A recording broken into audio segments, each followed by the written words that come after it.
question. You were when a motherfucker hot stepping. Hey, you never had a big enough weapon. Motherfucker never learned your lesson. I'm a 88 pack nigga. I'm a 88 pack nigga. I mean, day walker, drink blood, fangs out, full moon, motherfucker change like a hoe, nigga. I'm just a nigga from the hood trying to stack a little cheddar for the money.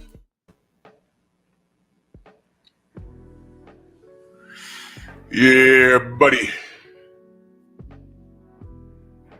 Yeah, buddy.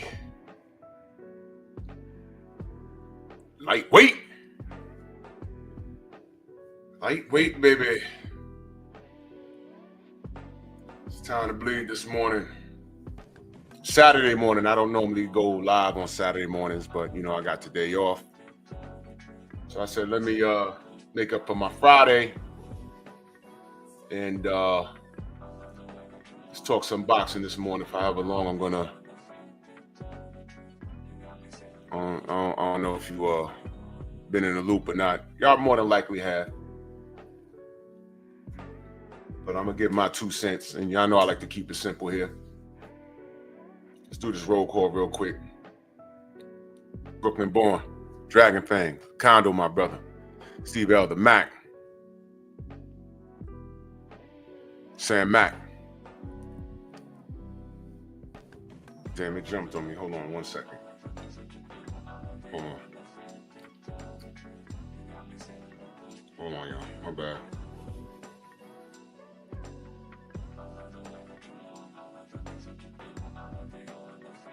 Reading something. All right, guys. All right. I'll get to that in a minute. Rod Neal, Michael Fleming, K-Rod, Carolina Slim, the Sensei, Stormy B-Man, Steve Elder Mack, my brother. Mr. Shelton, what's good? Yeah, no doubt, brother, no doubt. Dredge, what up? So let's get to it, man. Let's get to it. So, you know, I've just been watching, you know, everything play out. And you guys got to understand, and, you know, I'm talking to the haters now. We deal with news as it comes across our virtual desk. That's how we deal with it. We don't, happy born day, Acondo, my brother, man. Happy born day to you, man. Happy born day, man. You's a real brother. You know what I'm saying? You've been real from the beginning. You know what I mean? And enjoy it. Blessings. 49 trips around the universe and counting, man. Salute to you, good brother. Hell yeah. Much love, man. No diggity doubt, man. Happy born day to my brothers, Acondo, Sami Hassan. Salute. PGH, what up? So I'm talking to the haters because I've been listening, right? And, you know, I see a lot of slick comments. Oh, the Canelo haters, they're sick right now. No, I'm not. I'm not sick. I'm not sick in nothing. You know what made me sick? What made me sick was that the Bud fight was about to not happen. That's what made me sick. That's what made me sick. And it made me believe something that I still stand by. I said Bud was going to whoop his ass. I still believe that. Y'all entitled to your opinion. But I was like, yo, how is he avoiding Bud for Jake Paul? That was my problem. And I'm not even hating on Jake. Remember, I already told y'all how Jake Paul got into the business of boxing. He got into the business of the boxing because of these ridiculous moves. Floyd passed the baton to Canelo, and look what he's done. And he's still going to the Hall of Fame because he's bamboozled a lot of y'all. And the sick thing is he can fight. But along with the unconditional support of his fanatics, you know, the fanatics that are at his fights screaming at him, knock up my wife, I'll take care of the baby. You saw that dude? He was saying it in Spanish. It was all over the internet, man. I was like, yo, come on, bro. You don't even play like that. Mo G, what up? You don't even play like that. But as long as you got the support of fans like that in drones, you can't really say anything. Can't really say anything. So I'm like, regardless of what you feel, how you feel the Bud fight's going to turn out, Mr. Tiptoe, salute, brother. Regardless of how you feel, whether you think Bud gets smoked or not, I would rather see that than Jake Paul, man. That's all I'm like, yo, come on, bro. Andrew, what up? I was like, come on now. That's strange. I'd rather see Bud than Jake Paul. Let's not do that. So, yeah. That's the type of time I was on. So, what a difference a day makes, right? So, I'm handling my business yesterday, and in between, I was able to listen to some of the brothers and sisters. And now the fight's back on. He said, yeah, a 4-fight deal. And Bud's included. If y'all know who the other 3 fights are, feel free to let me know, because I didn't hear everything. But I said, the fight's back on. Terrific. I wonder what happened with him in Turkey. What I do know is Canelo calls his own shots, and he chooses to do business with who he wants to do business with. For example, he marched over to the zone and completely drained their swamp. Yeah, salute, Queen. Completely drained their swamp. And I want y'all to think, did you get what you wanted out of the zone deal when he was over there? What did you get over there? Abney Yildirim? Who else? A 3rd Triple G fight? Who else? Help me out here, y'all, because I don't know everything. I don't care to remember a lot.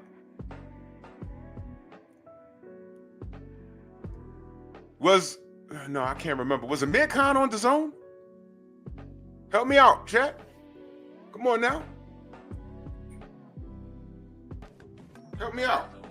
When I play this thing that my brother Steve Elder Mack sent me. All right, guys. I just found this on Turkey's Twitter. Hear from himself, but check out his mannerisms and how he's talking. Turkey, you gotta stop hanging out with so many Americans, mate. Canelo in Riyadh in May, the big fight in the history of boxing. In September, then 2 more fights in 26. Don't miss the line. But Whatever the hell.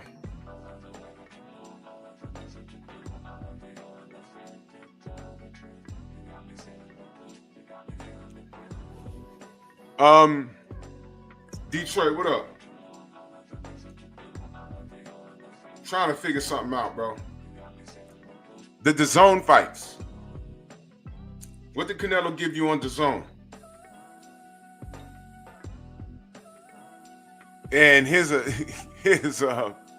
Lloyd, what up? Here's what I want to ask you guys. How many of the Canelo fights have you bought?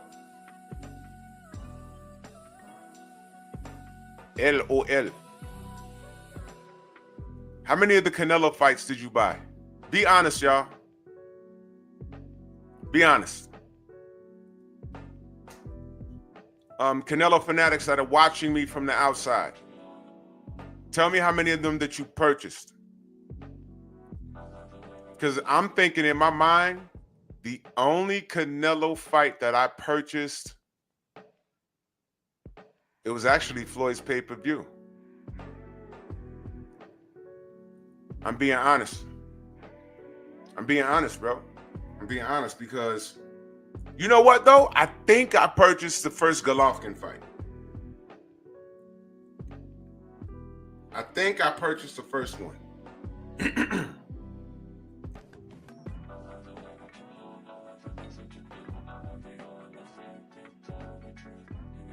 Well, Canelo saying something to Jake Paul? Fighters, I'm fucking around with Canelo. Come on, let's go. What is, I'm fucking around with Canelo. Come on, let's go. I don't know what the fuck, man. You listen, man. I bought Condo, my brother. What up? Ronell said he went to the sports bar. Yeah. That's where I ended up sometimes. Mark Heston, salute.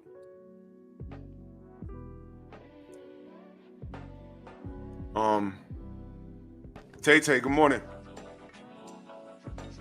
I bought Triple G the first fight, and I bought, it was really Floyd's pay-per-view. I haven't bought anything. I didn't purchase the Amir Khan fight. I didn't purchase the Triple G 2 and 3 fight. Because he hasn't fought on free TV at all after the I got that right? After the Floyd fight, you had to buy it, right? Mike S, salute. You buy Canelo fights? Okay. I only bought 2. I only bought 2.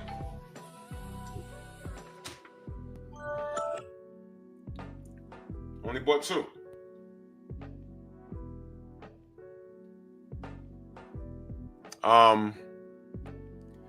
You know what that tells me?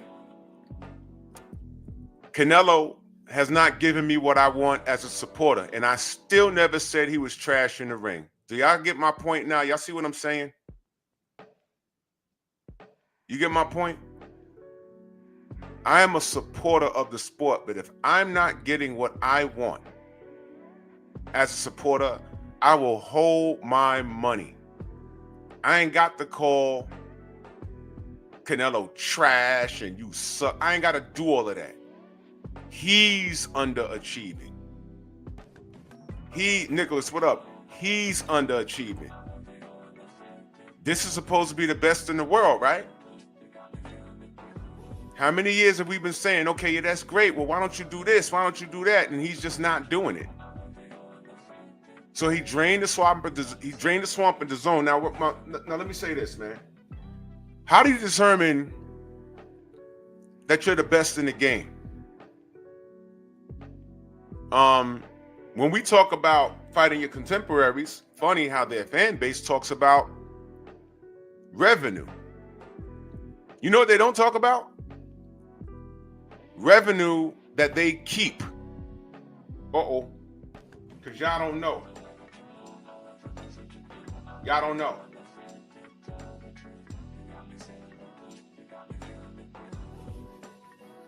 Y'all don't know.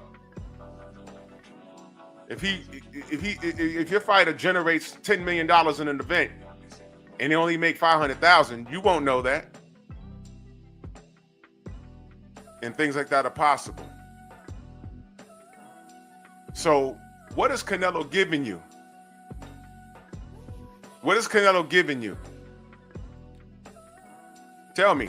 Mike S is the only brother that says Canelo fight's always good. What is he giving you? I can't open it because I'm not on Facebook, Steve. I can't open it.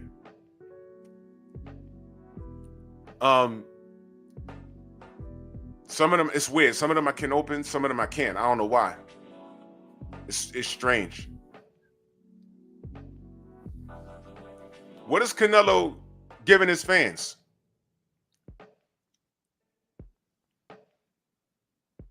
Mike S, let me know, brother. What is he giving you as a fan? I already know what your answer is going to be. You say, because you just said it, all his fights are exciting. Against who? Abdullah, what up? They're exciting when you're gonna when you know what the outcome is gonna be. They're exciting. How many of y'all knew how the Amir Khan fight was gonna end? I knew it. I said Amir might be looking good in spots, but eventually he's gonna get clipped. Yeah, exciting. Thank you, Steve L. Exciting means predictable. Exciting means predictable. And I'm not like that. any fighter that I support, I want to see them test their mettle so they leave no doubt. I always go back to a brother like Lennox Lewis. JC, my brother, salute. If your name was mentioned in the same sentence as Lennox Lewis, once he started talking about you, he was cutting you down because no man contest, no man contest. That's what he was always saying. He was banging on his chest. He was like, yeah, well, you know, in about 2 years, this guy, he might come see you the next day. No man contest. I'll knock him out. Because that's who Lennox Lewis was. If you was his contemporary, he wanted the smoke. If they said, yo, he was 2 years from facing you, he'd be like, well, if I'm here, I want the smoke. Mike S says, unpredictable is more exciting. What fight that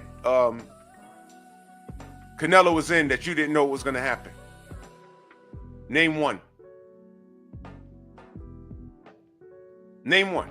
I knew, and this is no disrespect to Caleb Plant. I fucks with Caleb Plant heavy. But I knew he wasn't going to beat him. I didn't know how it was going to end, but I said, yo, it goes to the cards, he loses. Because once you sign the fight, Canelo, you're already down 4 to 5 rounds. That's like a rule.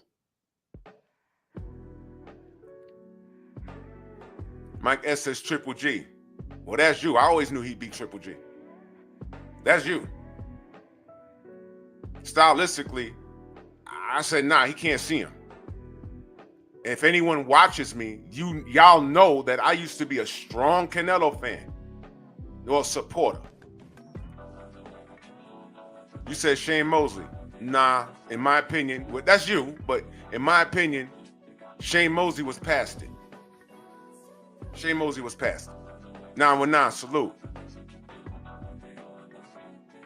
Kingdom John Doe says, Canelo going to have to fight Benavidez in 2026.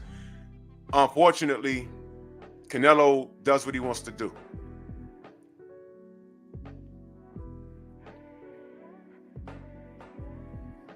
Earl says, Turkey out of SIKE just openly said he will try. Now, listen, read this, y'all. Listen to this. Because this is why I asked for crowd participation. I've been out of the loop for 2 days. So I'm asking what y'all read, what y'all heard. I heard some things I didn't hear at all.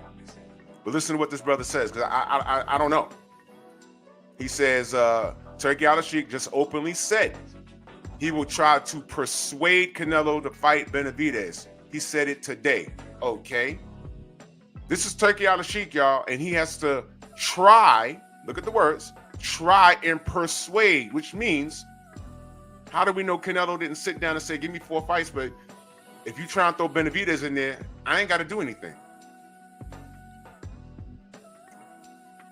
Turkey out of SIKE has to try and persuade Canelo to do something that he doesn't want to do.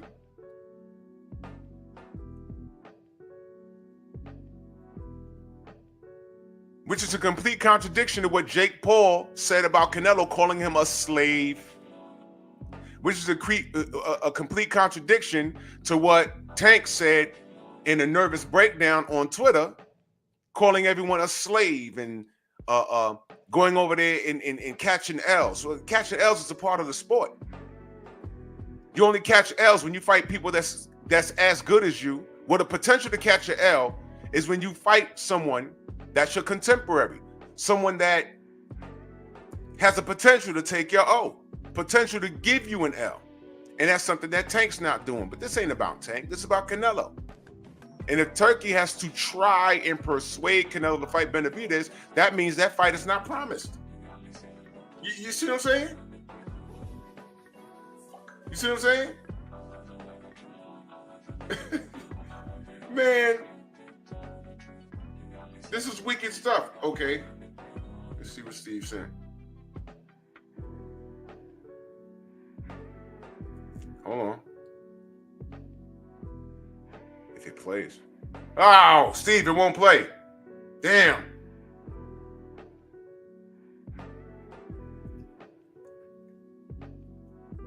Damn it.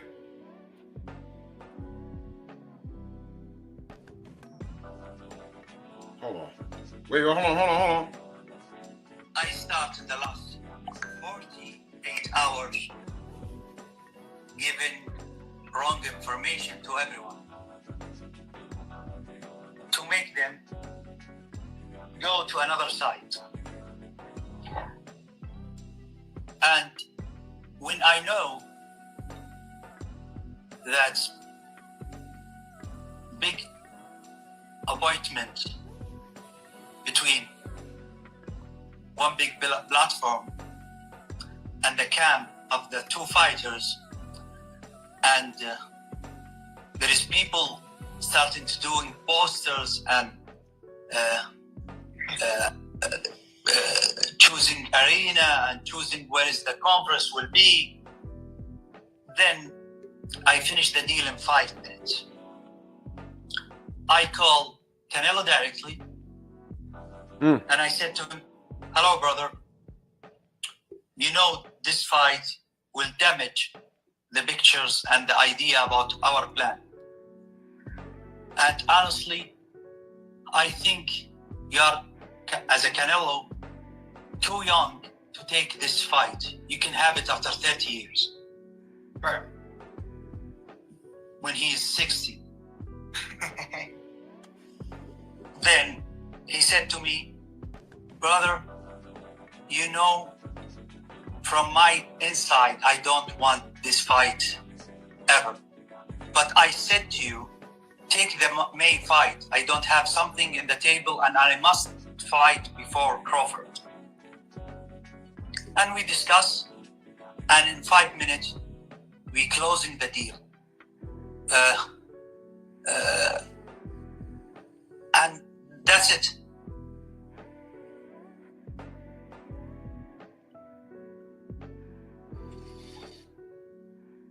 Well, money talks, bunny shit take a hop. And there you have it. Dollars and cents. Ain't that something? Now, real quick question, because I don't like playing with that term slavery. Does that make Canelo a slave when he just talked to Turki Al-Sheikh directly and negotiated a deal?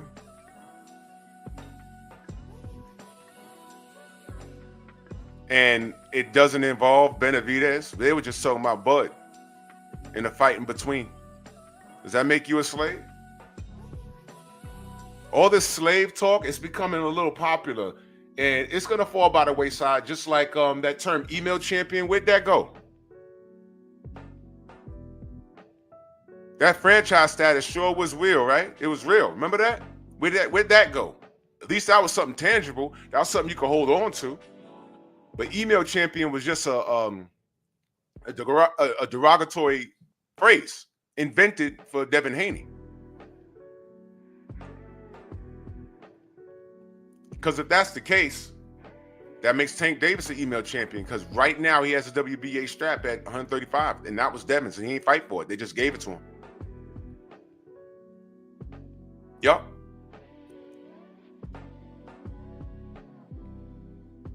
So he pumped fake Jake Paul. Jake Paul thought he was going to cake off. And by the way, everybody that fought on Jake Paul's card, were they slaves? I didn't call them slaves. Everybody that fights for PBC, Top Rank, Queensberry, Matchroom, are they slaves? That's the reason why I'm asking. NBA D Nice, salute. Melvin, salute. Joe Townsend, salute. G McCall, 88 Sports Talk, and that super chat. Much love. He said, I haven't watched a Canelo fight since versus Plant. Yeah. And that was 6 fights ago. And until he fights what the fans want versus what he wants, then I'll tune in. Yeah. I think the next event that I'll purchase will be Bud. And that was just something I thought about. But I knew the outcome when he fought Plant. I didn't know he was going to stop Plant. Freedom's marching with that super sticker. Salute to you, good brother. Salute. Thank you so much. Murd, what up? I didn't know how the Plant fight was going to end. I didn't know, but I didn't buy it because that's not what I wanted, bro. And that's no disrespect to Caleb. It's not what I wanted. It's not what you want. When y'all are looking for something to eat and y'all outside, you got options, right? Y'all want some pizza? Nah, I don't want no pizza. Do you go in the pizza shop if you don't want pizza? No. You want cheeseburger? What do you want? Wendy's, Burger King, you know, Shake Shack. What? You got options. You don't want a hamburger and go into Starbucks. Give it a couple of years. Watch Starbucks start selling hamburgers or something, or hamburger flavored coffee. Ew. Whatever.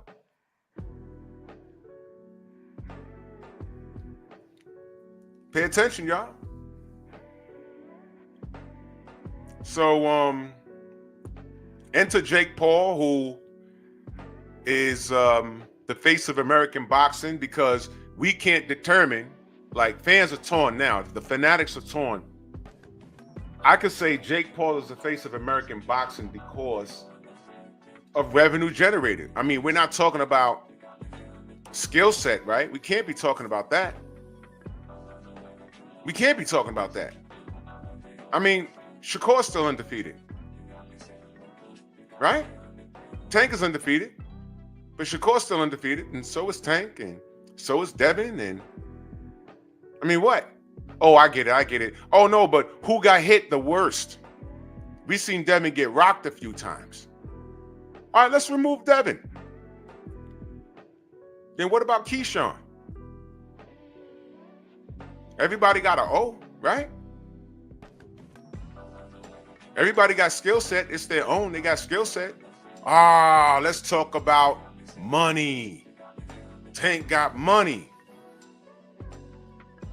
Well, this is just a question.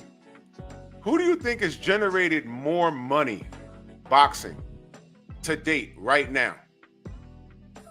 Who has a bigger bag? Be careful. Be careful with this answer. Right now. When you talk about boxing right now, be careful, man. Very careful with this answer.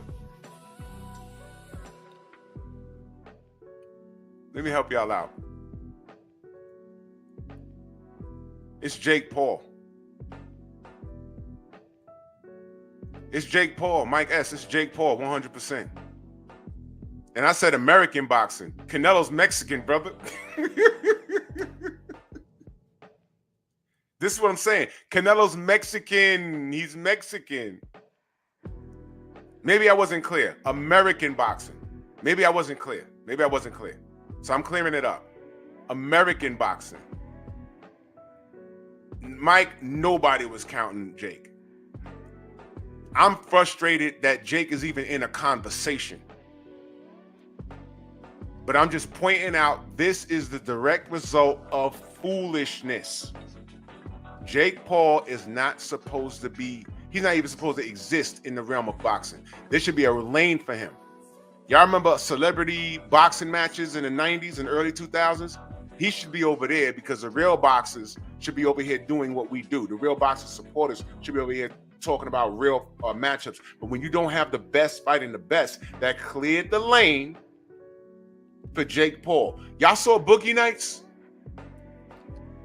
Y'all saw Boogie Nights back in the day with Mark Wahlberg, Marky Mark? Chris Moore, what up? Y'all remember Boogie Nights? Y'all remember the scene when what's his name's oh man, his character what's his name was in that damn film? I'm having a brain fart, y'all. Help me out.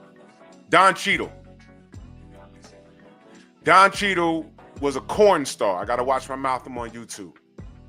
He was a corn star. So he had to work a regular day job. He couldn't get a loan because he was trying to open up his own business because he couldn't get a loan because he had to put down on the app what he did for a living. He sold stereos in the daytime, and at nighttime he was a corn star. But he was running around saying, no, I'm an actor. Forget about what I do.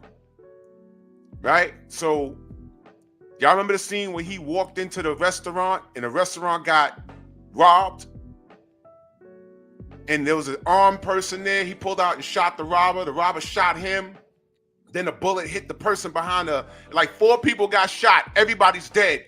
But the bag of money was just there. Now, this movie took place in the 70s. So there was no cameras. So everybody around him got shot and they were killed. And the money in the register was in the bag on the floor. And everybody's dead. Nobody saw anything. And he just like looks around like, oh my God. And he looks down and saw the money in the bag. And he was like, that's just what I need. Now look. In that moment, in theory, he didn't do anything wrong.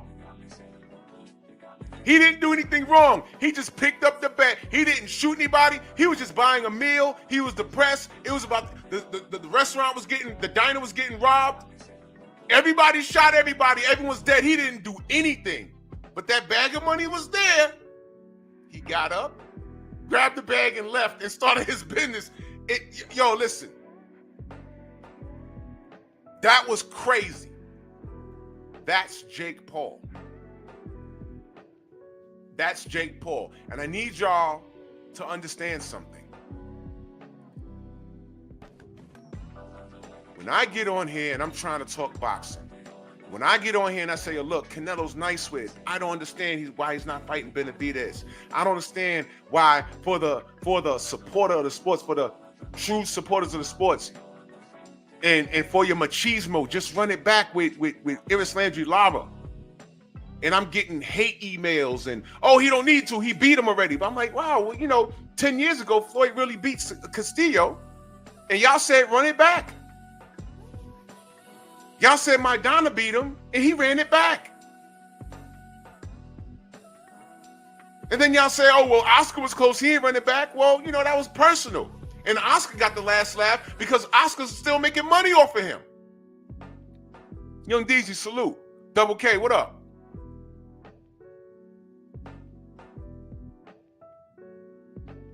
So what I'm saying is, look, I never doubted that Canelo was not in a position of power. He is. He is in a position of power. Look, Turkey said he called him directly. He didn't call his manager, his trainer. No, he called him. Canelo's a boss. He's a boss. Paper Route, what up? He's a boss. That's it. Canelo can fight. Canelo's his own boss. He goes where he wants to go, and he clearly does what he wants to do. And the direct result is that gave daylight to a guy like Jake Paul to walk through the front door, like that scene in Boogie Nights, and not rob the bank, but just say, hey, the money's right here in the bag, let me get that. And walked out the diner. He went in there for a shake. It got robbed and the money's on the floor. He said, boop, let me get that. That's Jake Paul, y'all. That's why I'm not mad at Jake Paul. He's taking advantage of the ignorance of American boxing fanatics. The boxing fanatics, along with social media, has such a loud mouth, and y'all ain't saying nothing.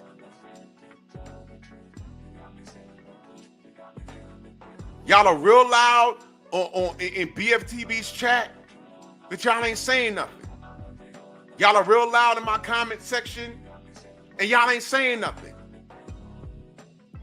Y'all gave Canelo daylight. If Canelo's entire fan base, I'm talking about the Mexicans, the Americans, and everybody say, yo, Canelo, wait. Bro, David Benavidez is next up. We're not buying anything unless you fight that guy. And we're going to get on social media and drag you and tell you do what you want to, either fight that guy or retire. But no one holds, the majority doesn't hold this guy accountable, man. Can't hold him accountable.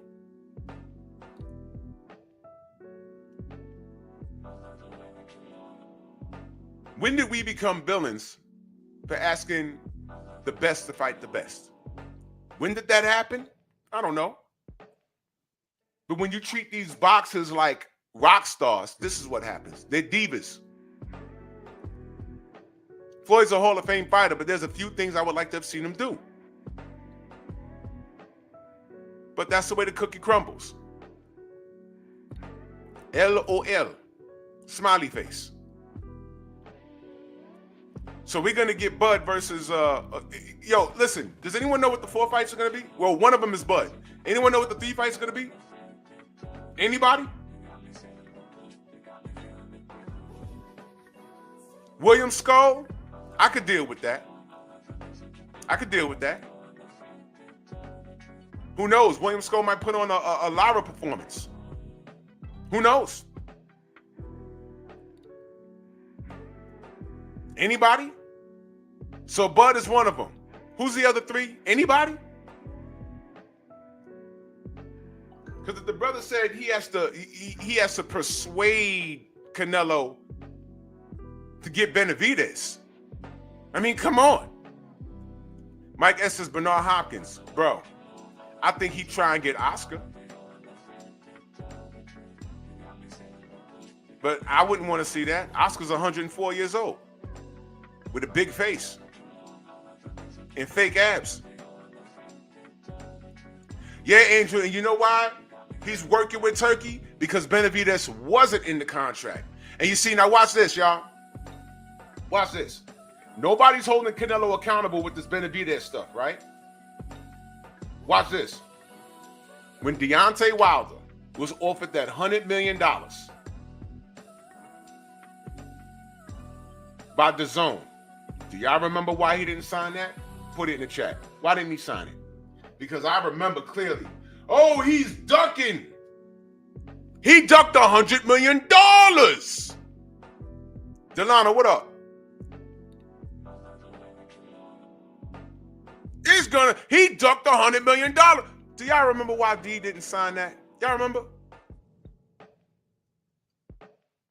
Ravens Nation, salute. First of all, I think, if I'm not mistaken, if I remember correct, I think Lou DiBella was his dealings with Bomb Squad was terminated because he's the one that tried to create that meeting of the minds. He tried to play real estate agent. Luther, what up? He tried to play real estate agent. And Shelly Finkel said, we ain't asked you to do that. If I have it correct, I'll actually tell you today. I'll call him. But when D went to the meeting, that's right, Luther. Sat down and said, yeah, this is a lot of money. This is great. Where's AJ? Oh, well, you know, we can get you these 3 fights. Where's AJ? Yeah, well, you know, we can get you these 3 fights, you know. AJ ain't in here. Got up, left the meeting. And when that information came out, DAZN apologized and they said we didn't have our crap in order. Remember that? Steve L, it was Lou, right? And AJ's, exactly, I remember. Yeah, that's what it was. Lou DiBella set it up, right? These dudes be trying to backdoor each other. You know.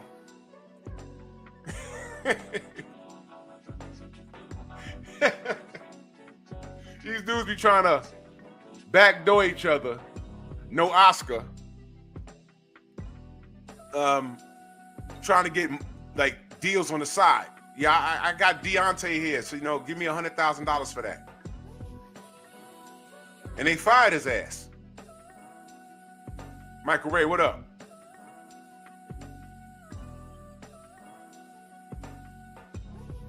So Power Fox waited for me to say Deontay's name so he could ride my Disney. So you could leave. Goodbye. You see how you handle that? J Bean, my brother, salute.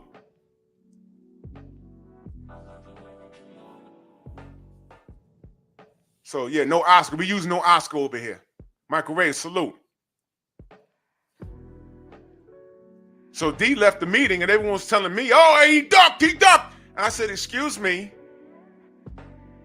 They wanted to lock Deontay in a 3-fight deal worth $100 million on DAZN.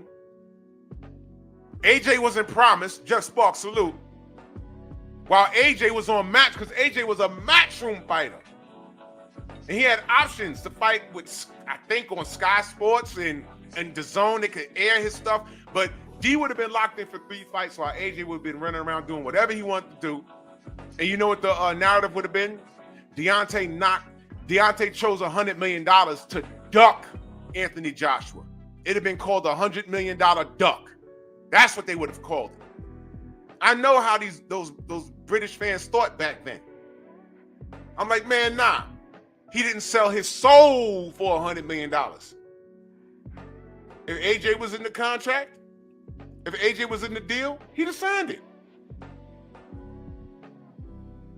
You guys can play if y'all want to. I know what this is. I know what this is. Peter, what up? And to this day, pun intended, AJ don't want no smoke. Believe me when I tell you guys, that fight could have been happened. AJ was the A side for goddamn 7 to 8 years.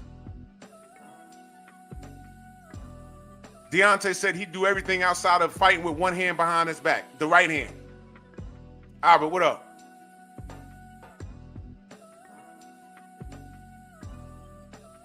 And this dude just didn't want to do it.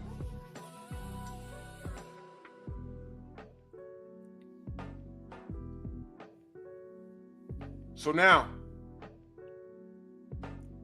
Deontay was making boss moves. He was making boss moves, and he got things done. It's crazy. So now, Canelo is making boss moves. And one thing's for sure, even Turkey out of SIKE can't make him do anything that he doesn't want to do. Period. Period. Okay. Oh yeah, Joe, I remember all of that. Matchroom signed. He signed King Kong Ortiz. AJ, listen, King Kong Ortiz was Anthony Joshua's responsibility. How do you save him? Eddie Hearn signed him to shelve him. That's what he did. Oh, older man Ortiz, older man Ortiz. I said, well, he's on Matchroom, fight him. Older man Ortiz, older man Ortiz. And as soon as he got away from Matchroom and Deontay fights him, oh, he's going to knock out Deontay. Like, okay, well, at least Deontay's fighting him. Khalid, what up? No doubt, Luther. Salute to you, brother. Thank you for coming through. I'm like, okay, well, at least Deontay's fighting him. And I was a nervous wreck for both of those fights. Because Big Unk ain't no joke. But D won. And I said, look, he just did something that AJ refused to do. And then once Deontay beat him, it was, oh, he's old man Ortiz. He's old man Ortiz. I said, well, old man Ortiz was on your side of the pond and you didn't fight him. Man, I was so done dealing with those. Man, those AJ fans, I didn't think it'd get any worse until you know who. I said, this right here, I dealt with Pac-Tards. I said, ain't gonna get no worse than that. Then the AJ fans popped up. I said, oh no, this is bad because these dudes are homosexuals. I said, it can't get no worse than that. And then enter you know who. And I said, God damn. Now, if it gets worse than that, I don't know. Because we're in the point where I don't know if it could get any worse than this. But, you know, I always, people always prove my point. But, Canelo's a boss, y'all. Canelo's a boss. And you don't tell bosses what to do. You got to negotiate what needs to be done. And I see Turkey out of SIKE, being that he has the funds, he's doing things, he's doing right by us, by the supporters of the sport. And that puts the fangirls in a bind because they really don't want to see their boo-boo lose in the ring. And I don't care who you are. I don't care who you root for. You really don't want to see the fighter that you have a man crush on. Man crush. Getting any real firefights in the ring. See, Canelo Alvarez fanatics, they really don't want that David Benavidez fight. because of the fear of what could happen. Now, until Canelo says, yes, I'm fighting him, I'm going to say he don't want to get his ass kicked. Isaiah, what up? That's it. How are you in the driver's seat? You're your own boss and you can literally do whatever it is you want to do. But you don't want to get your ass kicked.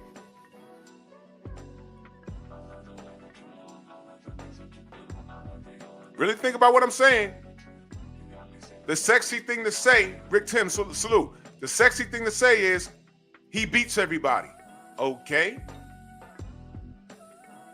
His main arch rival is right there, and he's not doing it. Mike S says Turkey don't care about the fans either. He's just taking advantage. Explain that. Derek Gaines, the legend, salute. I need you to explain that. What do you mean he's taking advantage? Turkey Al-Sheikh has all the money in the world. Literally, all the money in the world. I don't even know if he's made I don't know if he's made a profit on the stuff. I have to imagine he has. But what he's done by the supporters of the sport, so far, so good. Things are always subject to change, but so far, so good. I firmly believe he's trying to get Benavidez versus Canelo. I believe that. Exactly, Acondo. How do you celebrate Canelo not fighting his contemporary? I don't know, bro. I don't get it. I think that Turkey's trying to get this fight done with Canelo, but it's a slippery slope. Mike S is taking advantage of the vulnerability in American boxing. Well, if American boxing can't even hold Tank Davis accountable, then Turkey needs to be up here taking advantage of American boxing. What? You see how that works, Mike? Main biker, salute. You see how that works? Because remember, Turkey went to Tank first. I got a bag for you. You got a problem with your Muslim brother. Remember, Tank is Muslim, right? Riyadh season, you versus Devin. And Tank said, give me 2 Ferraris. I don't know. What was the problem? What was the problem? You can't tell me that the business was wrong. Everything was right. Everything was right. So y'all celebrate Tank telling Turkey Al-Sheikh no. But every fighter that's doing anything is fighting on Riyadh season. Even Canelo. Even Canelo. So he's working with Canelo, but he's trying to finagle him. Trust me, Bob, what up? Trust me, he's trying to finagle that Benavidez fight. Trust me, that's a topic of conversation. And what we're looking at, this guy, here's the similarities. Tank told Turkey, give me 2 Ferraris. And in the last interview I saw, he asked for 3. That was crazy, right? This is Muslim brother now, y'all, right? He's trying to break bread with him. Canelo asked for like $200 million. But here's the funny part. Canelo was actually shown the money. And what happened? He still said no. He was shown the money, and he was still told no, because all he has to bring to the table on fight night is an additional 20 pounds. But he fought Edgar Berlanga, who brought an additional 30 pounds over the super middleweight weight limit. So what's the difference? $200 million, $100 million, 2 Ferraris? You know what the similarity is? These guys are ducking their contemporaries. That's just it.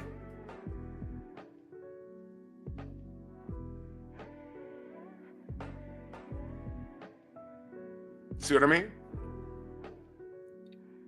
This is why I say Turkey coming in, and y'all got to drop y'all nuts. You have a contemporary? Great. The guy that everyone wants to see you fight, I got money for y'all. All you have to do is say yes. He's not telling you to come over here and play booty bandit. Y'all don't want me to go there. But I'm going to say it again.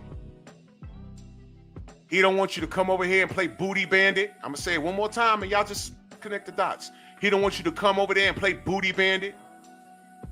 Okay?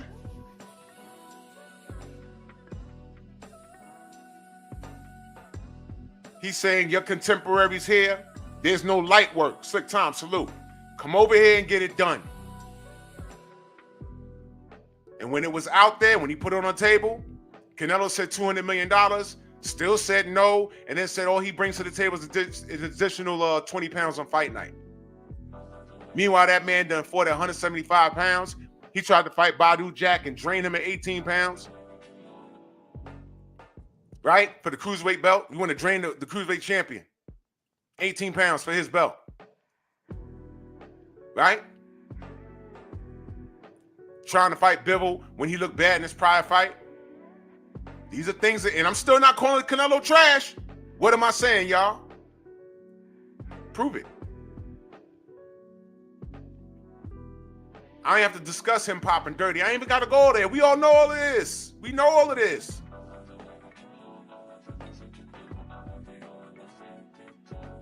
We know all of this. How are we wrong for asking him to fight his contemporaries? This is an easy fix, and it's up to him. And when you put the ball in his court, what is he doing? What did he do for you on DAZN? Did you ask for John Ryder? Seriously. Remember when he said, I'll never fight another Mexican again? He was like, man, that's nice. You invented that when Benavidez started calling your name aggressively. Or I'll never fight another Mexican again. Where's Jaime Munguia from?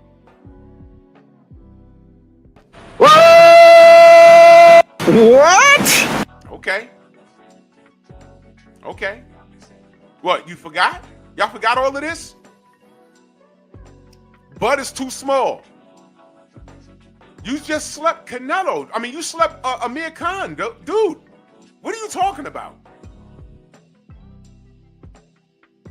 Bud is too small. Wait a minute. You fought Jamel Charlo. Brought him up on 154. What are you doing?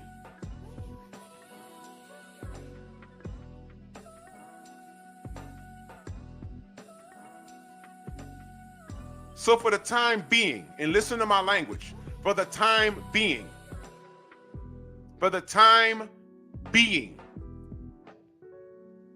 boxing needs a guy like Turki Al-Sheikh with unlimited money who can literally make the fights. This is what we've been asking for. We don't know how long he's going to be here, but for the time being, this needs to be done. He put on fights that under normal circumstances, they either A, would have never have happened, or B, we wouldn't be seeing these fights for another 2 or 3 years. You know how boxers make money? Promotion on YouTube. A fighter gets mentioned in the same sentence as another fighter. We get online and argue about it for 2 or 3 years, right? Friendships are destroyed. People get very racist. Everyone starts cursing each other out. You have panels of people screaming at each other, and it gets real crazy, and they watch what we do. They watch what we do here. And then the fight gets made. 2 years later, 2 or 3 years later, after we've been fussing about it. What fights want to be made? What fight? Let's go to YouTube. Let's see who's talking about who. And some of these, I ain't gonna get too deep into this. Some of these channels be compromised. They open up their email, be like, "Hey man, look, I'm such and such from such and such. I work with such and such. I will pay you $5,000 a month for the next year. You talk up this guy." And that's when you go to these channels and be like, "Yo, homie's really talking about such and such a lot. Oh man, why he flipped on so-and-so? Oh, what's that? They sold their soul, man. Please don't think that that don't happen. You'd be amazed at what I found in my goddamn email. Years ago.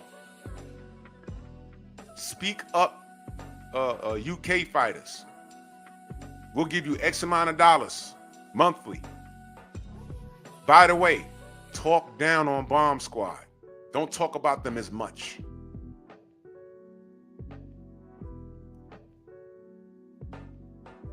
Term sheets and contracts sent to me via email. Sign here. We can agree to this. We can forward money to your account. And I was like, this ain't real. Is it? Jimmy, what up? I'm like, is this real? I call 78. I'm like, yo, look, man, I think some troll trying to catch me slipping, get me to agree to something, and then they're going to take the agreement and put it on their live stream saying, oh, Drew was ready to sell out Deontay. I said, man, these trolls are real creative, aren't they? The 78 said, nah, that was real, bro. Congratulations, you've made it. I'm like, what? Say, yeah. I've gotten tons of this. Yo, bro, if I told you the dollar amount that they offered 78 to sell out Deontay, you'd fall on the floor. If I told you the dollar amount, I know it. I was like, are you kidding me? God damn. As soon as I had that quote unquote viral moment after that conversation with Sugar Hill, I started getting these funny ass emails. I'm dead serious. Hunter Young says, oh, you're asking about the rant about Canelo? I'm gonna read it. I'm gonna read it right now, Hunter. I'm gonna read it right now. So my whole thing about this is that Canelo's a boss, y'all. He's literally doing what he wants to do. If he decides to fight David Benavidez, it'll be on his terms, right? And it'll be up to David to agree to those terms. That's just it. That's just it. But apparently this Bud fight is happening, and he canceled Jake Paul, and Jake Paul got in his feelings. Now, the reason why I went on this boss explanation is because the term slave, I had a problem with that. I'm gonna read to you what Jake Paul said on the Twitter. Breaking news. Canelo Alvarez ducked me, Jake Paul, and is now an owned slave with no regard for the pride of the Mexican people who support him on U.S. soil. Let me stop right there. Do y'all agree with that? Do y'all agree with that? Because I'm gonna tell you the problem here. Listen. I'm gonna tell you the problem here. I don't agree with that. And words matter. You got to be careful when you talk like that. You got to be real careful, Jake. You got to be careful. Don't cancel yourself, bro. You know why? Thank you, Bob. It could be perceived as that. And this is not the time for him to be talking like this, especially with the orange man in the White House, and Latinos feel attacked because they're getting deported. The illegals, which is a mindful. I don't want to get into that. If the term illegal means you're here by way of breaking the law, but I don't want to turn this into pep talk. But Jake already put this in writing, and it's bad. And I don't know one Mexican American, regardless of how they feel. Let's say it's a Mexican American that feels how we feel about Canelo. He's a great fighter, but he's underachieving on purpose. And let's say, because there's a lot of legendary Mexican boxers that don't rock with Canelo. Eric Morales, Juan Manuel Marquez, Julio Cesar Chavez, Shade Girl, my queen, salute.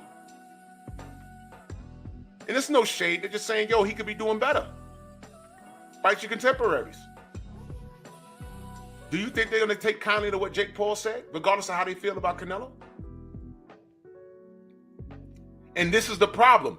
I just said Jake Paul has become the face of American boxing. Do you see how this is a problem now? What is the face of American boxing saying?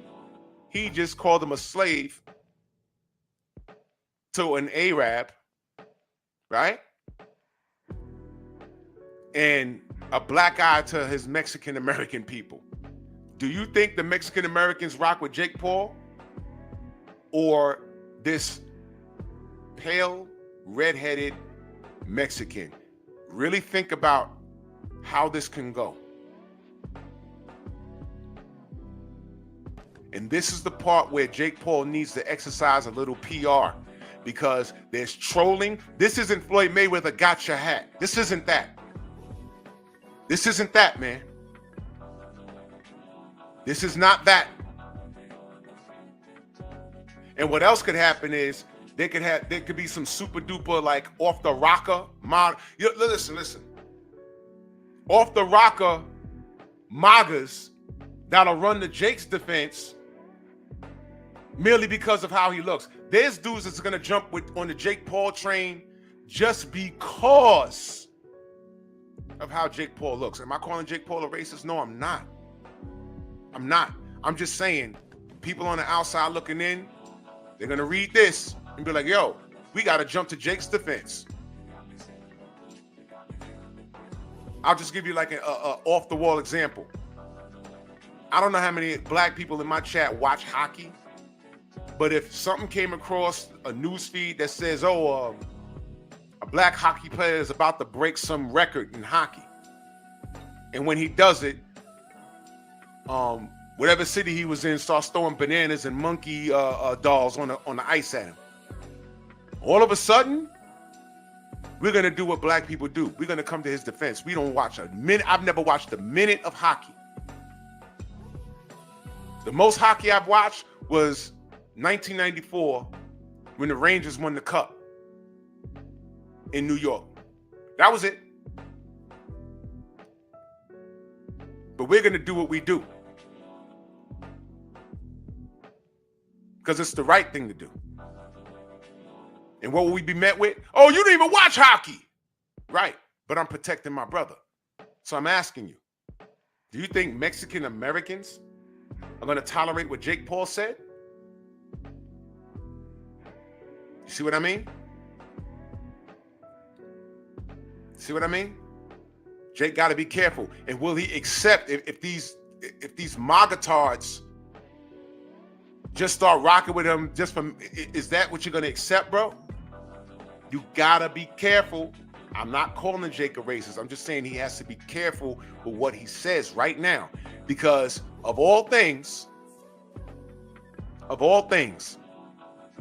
he's the face of American boxing. It's not Tank Davis. You see what I mean? Audacity Podcast in the building. Salute, brother. You see what I mean? Yeah, Abdullah, never mind that. We did create hockey, though. Black people created hockey. We did. There's a documentary I watched on that. I said, man, it's crazy.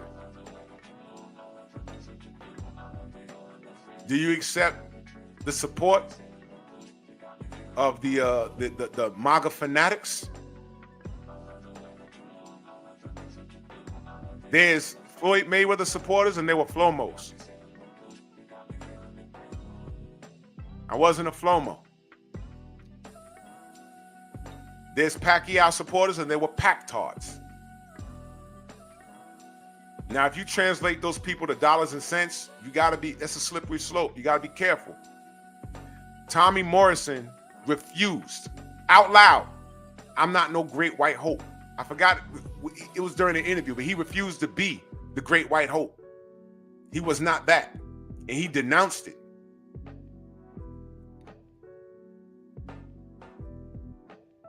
Mike S. says, Tank is a face. The youth don't know Canelo. The youth paints their fingernails. The youth don't represent the majority. I'm sorry, bro. Because if the youth represented the majority, brother, we'd have saw Tank knock out Lamont Roach December 14th instead of not knowing when and where the fight was going to happen. So whatever star power he thought he had, he didn't have it in comparison to Canelo. Tank has a lot of star power. But this is Canelo. It's different, brother. CB Sports, salute. It's very different. Tank is not the face of American boxing. You know why? The American boxing public are fools, which consists of Tank fans, and I'm not being funny, I'm just calling what it is, which consists of Tank fans, right? But enter Jake Paul, who's a social media rock star, and now he's boxing. He actually has a box rec, y'all.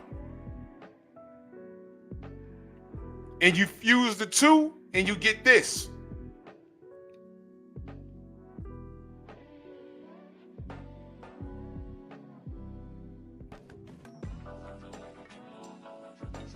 Jake Paul in boxing shouldn't even exist. It shouldn't even exist, but it does. Why? Because boxing fans, boxing fanatics are the majority in America. Mike S says exactly. And who are Jake Paul fans? Exactly. You're answering my question, brother. This is what I'm talking about. Those same type of fanatics gave Jake Paul daylight. That's what I'm saying. We can't talk about, oh, who's better because of skill set. Y'all threw that out the window. Y'all threw all of that's gone. Who's the best? They haven't fought. And then everyone started posturing for money. We could have been had Devin versus Shakur. Shakur said no. Shakur said no. Tank said no. Teofimo said no. So you're not getting the best fight in the best. But then you get Jake Paul fighting boxers and MMA guys, and then he gets Mike Tyson at 600 years old, and he's making millions of dollars, and don't look now, his undercards be okay. His undercards be okay. So as far as it pertains to American boxing, here's a question, Mike S. Who's more productive? There you go. That's the question I want you to answer. Who's been more productive as far as the sport of boxing in America, on American soil? Who's been more productive, Jake Paul or Tank? Now the 86 in that super chat, much love and appreciation. He says, salute Drew and salute to the mic. LDBC. And I see the Queen, Shaquilla Fields. You sent me a cash app. Salute to you, Queen. She says, for peace and prosperity, stand on your square. Thank you so much, Queen. I appreciate you.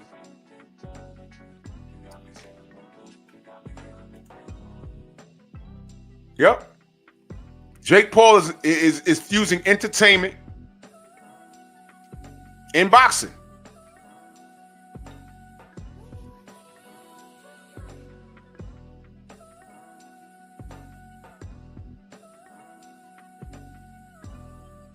I don't know Audacity Podcast. I don't know if it's real beef. I just don't like how this was worded.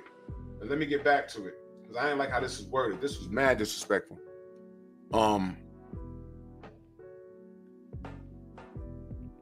And thank you, Stormy. Thank you. The undercards are put together that way to sell his main events. Exactly. Because as it pertains to American boxing, Jake Paul has added more to the sport of boxing in America than Tank Davis. You understand? And that's my point. He's done more. He's done way more. So let me get back to his statement. It says, no regard to the pride of the Mexican people who support him on U.S. soil. It's not surprising when his whole career, he has done nothing for the sport of boxing outside the ring. Let me stop right there. Didn't I just say that Jake Paul has done more for American boxing than Tank Davis? So Jake Paul feels that he could talk like this.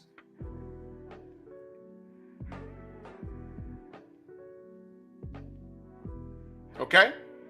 You see what I mean? This is what happens when you give these guys daylight. And I want you guys to understand, as a collective, this is why I support Errol Spence. This is why I support Deontay Wilder. This is why I support Devin Haney. Those three names I mentioned literally was running around their divisions trying to fight everybody. And they didn't get to fight everybody they wanted to fight because there was resistance from the rival fan base outside of Errol and Bud. That fight got made because Errol went around Al Heyman, and him and Bud got together and made that fight happen. Mike S., he hasn't done more? He hasn't done more? He's put on entire events that he fought on. Right? Money that he's made left over, he's put it back into the undercard. As a matter of fact, these guys that fought on Jake Paul cards, some of that was their highest paydays. And then he put his clown fight as the main event. Now, do I like it? No. But it's the reality. And when I say I don't like it, I'm saying like, yo, look, I'd rather not see. Did you know that this Mike Tyson fight that he aired, that was on Netflix? Did you know he tried to make him and Mike the co-main event? Did you know that? Y'all heard about that? Did y'all hear? Chuck and Brown Boxing salute. Did y'all hear that he tried to make Mike Tyson versus Mike the co-main event? Did you hear that? But the people buying the fight said no. That has to be the main event. Exactly, Stormy. He's giving bonuses back to the people on all the undercards. Did y'all know that? Now stop right there. What has Tank done on any card he's fought on? Has he done anything remotely close to what Jake Paul has done? I'm asking you, Mike. We're dealing in reality right now, brother. This is reality. He tried to make Serrano and Taylor the main event of the card. The network told him no. The network said no. And that fight was fire. The network said no. You know why they didn't do that? Do y'all remember when, was it Logan versus KSI? I forgot. But Andrade was the main event. Do y'all remember that? Boo Boo Andrade was the main event. And after Logan Paul did whatever he did, when they left, Boo Boo Andrade, the real fighter, came out for the main event and people were leaving. People were leaving. I said, damn. So it goes to show you who fills those seats. Mike S says Jake Paul is an exhibition, he's an exhibition event, not boxing. Then how the hell is he outselling Tank Davis, Mike? Please explain. And while you're thinking about that, I'm telling you, this is American fight fans' fault for giving Jake Paul daylight. And now he's saying that Canelo's a disgrace to Mexican Americans. Thank you. Y'all did this. No. Don't blame the youth, Mike X. You know why? You know why you, of all people, can't blame the youth? Don't nobody want to see this Roach fight, but you're paying to see it. and you're going in person and you're taking your seeds with you. You see how that works, bro? So in theory, I agree, Jake Paul's not half the boxer of the boxers we like to speak on. But because of your style of fan base, okay with the fighter you support not fighting his contemporaries, that gave Jake Paul daylight to be here. And now he's in the driver's seat. This is y'all's fault. You can't blame the youth. You're enabling them, brother. You're enabling them. Yeah, you said kids love Jake Paul, but I don't see kids at his fights. Those be adults. And they bringing their kids, like how you bring your kids to the Tank fight. You saying, oh, I don't like, you told, you when you was on my panel last time, you said, I don't like what Tank's doing. Fly Frequency, salute. Hassan, what up if I missed you? I don't like what Tank's doing. I don't want this Roach fight. But you go, brother. Tank gets your money. That's all he cares about.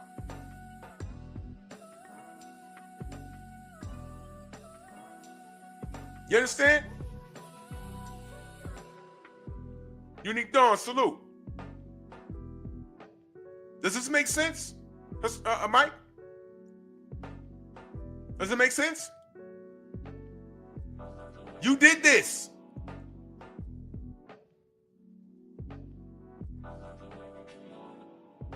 If Tank fought Devin, and whatever the outcome was, we'd have just had the outcome. If Shakur fought Devin, for Undisputed when Devin wanted it, whatever the outcome was, we'd have just dealt with it. We might have been seeing the winner versus the winner. Tank versus the winner of Tank versus Devin, the winner of Shakur versus Devin or Shakur versus Tank, but we'd have been mixing it up. Things would have been happening.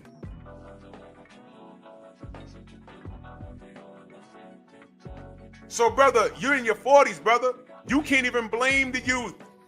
That same youth that caters to Jake Paul that you talk about is the same youth. Now what's worse? The youth that caters to Jake Paul? Or the youth and adults that protect Tank? Go! Brother, you taking your boys to go see Tank Davis in Brooklyn, right? Didn't you say you're going to the fight or something?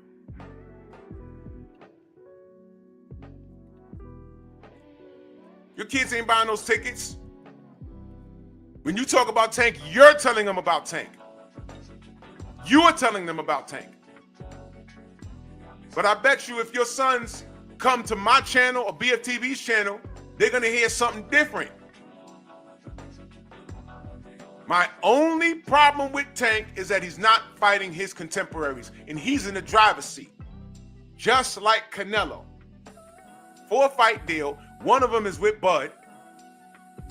After he done spent a little while saying, I'm not going to get any credit for beating up Bud. Bud is too small. But Canelo, you knocked out Amir Khan. And you was getting hands put on you in that fight. Huh? Oh, I'm not going to fight Benavidez because all he has to bring is an extra 20 pounds on fight night. But Canelo, you fought Edgar Berlanga. He weighed 198 pounds. That was for your 168 title. That's 30 pounds over the limit. Huh, Canelo? You see how easy that is? I could do the same thing with Tank. Tank, oh yeah, Tank beats everybody. These are grown people telling me this. I can ignore a kid. But when I have a 40-plus-year-old man saying Tank beats everybody, Tank over everybody. Okay, why hasn't he fought everybody? Womp womp. They're right there. He's A-side. He could pick up the phone or, womp, womp, womp. See what I mean?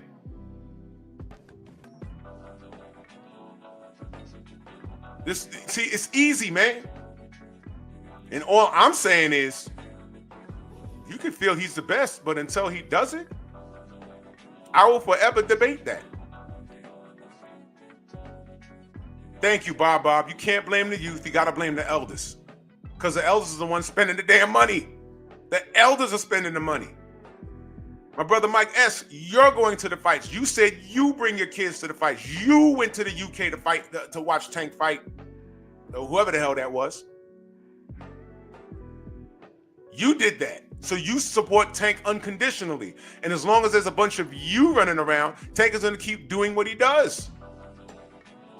Enter Jake Paul. I'm not sitting back waiting for Tank to do something to make me turn my head. I'm like, all right, whatever.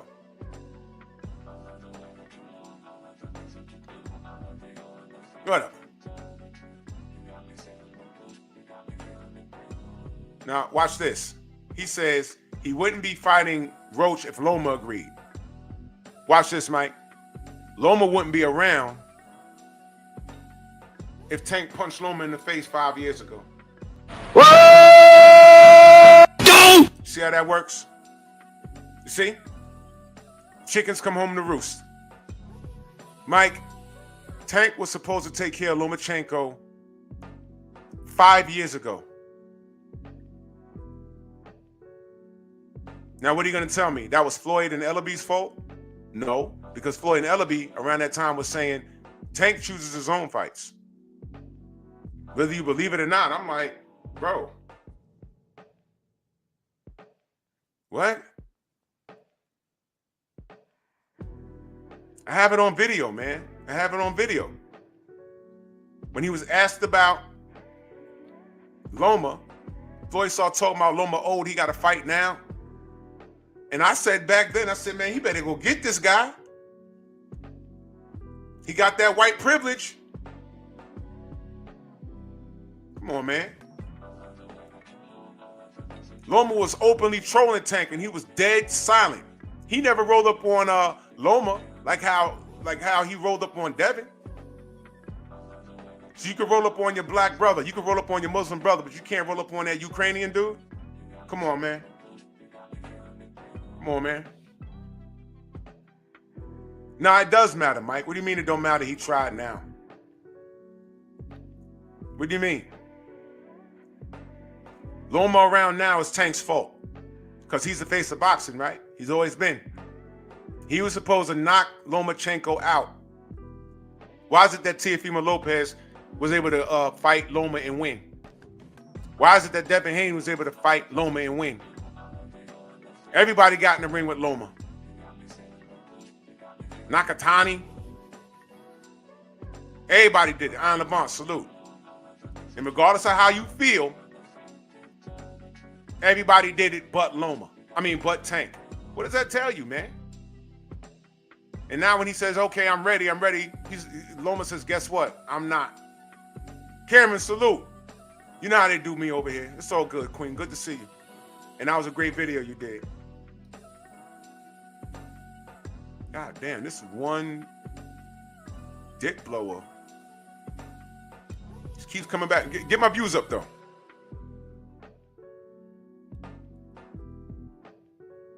Mike S says Devin lost. No, he didn't. If you look on BoxRec, what does it say? Now you see. This is what he does. You see that? You see that? What does that have to do with what I'm saying? Jalen, what up? You see what I mean? And that right there, Mike, you see what I'm saying? I'm gonna be real with you, brother. I'm gonna be real with you. That right there, that tells me a lot about what I need to know about you. That has nothing to do with what I'm talking about. Didn't I just say regardless of how you feel? Because I know you was in your house rooting for Loma. I know that. But let me tell you about me. When Tank was fighting Ryan, I was in my room standing up, and when he dropped Ryan in the second round, I said, stop playing with my youngin'! I was rooting for Tank. That's me. That's who I am. I stood up the whole fight. And when Ryan quit, go look at my post-fight. I dragged Ryan. Know what else I did? When Ryan was on that podium by himself, and I'm saying, where's Bernard? Where's Oscar?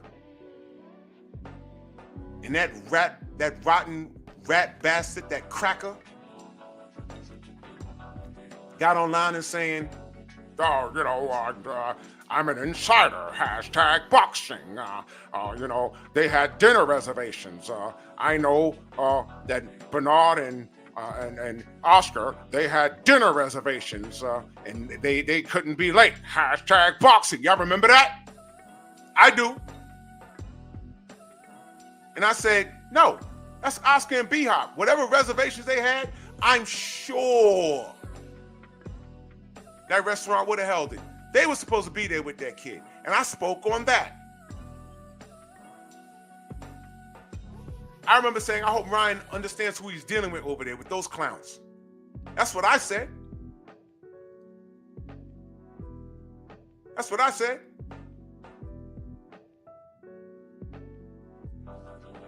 That's what I said. What did you say, Mike?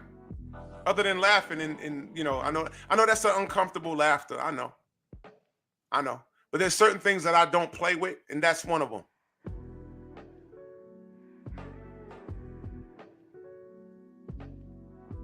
That's one of them. For you to sit here and say that Devin lost, and I told you everything that happened, BFTB was on the ground with that. Even when BF was there. He told you how racist those Ukrainian fans were. You're still on here talking about Devin lost. LOL. But then this is the part where I say this is typical of a Tank fan. Typical. Devin's the rival. And anything he does, you don't stand in it. Hey, Mike, let me ask you a question. I'm going to need you to be transparent. Who was you rooting for when Devin fought Lomachenko? And I'm just going to ask you this, and I'm going to get back on purpose right here.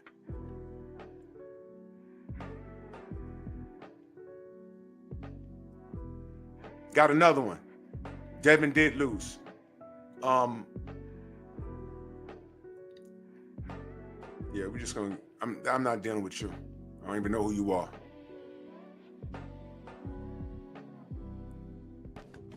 Watch from the sidelines. In case you didn't know, I don't deal with any Haney, any DHP disrespect here. I don't deal with it here. I will block your ass.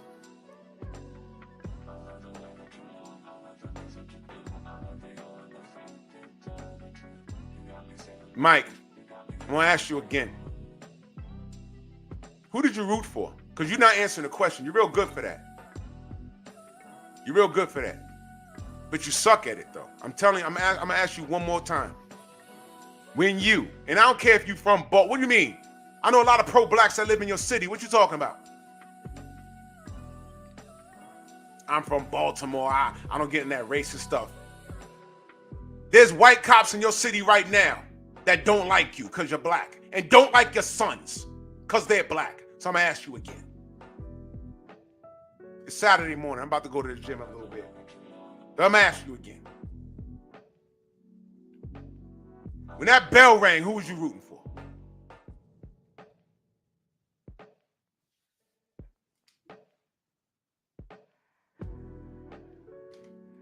You don't get in that racist stuff. But what am I talking about? What Jake Paul was just saying to Canelo. You don't get in the racist stuff. What, you think because you close your eyes, it's not happening around you?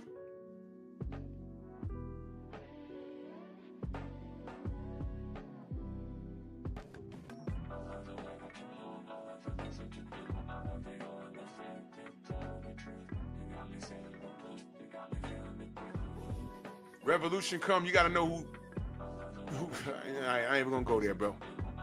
Brooklyn born in that super chat, salute. He says, if support Ryan, you are not to be trusted. Here, and especially in real life, you're a disgrace. Whatever race you are, and especially if you're black, 100%. 100%. 100%. Main biker in that super chat, much love. He said, I'd rather smash in their prime, not 3 kids later. Bro, I know what you mean. And there you go. See what I mean?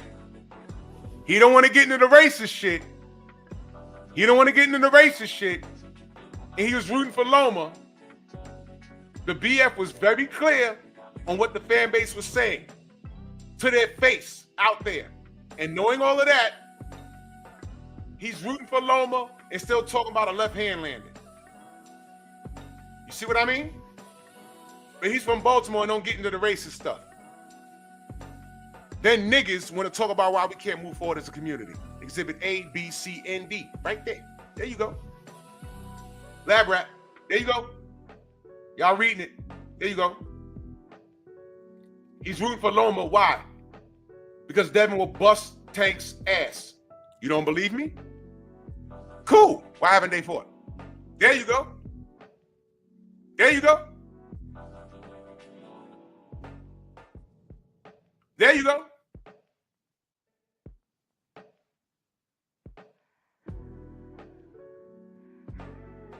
There you go. Right there.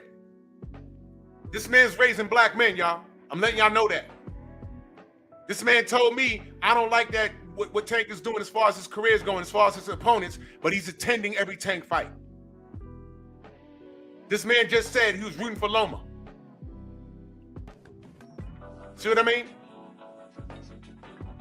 That right there.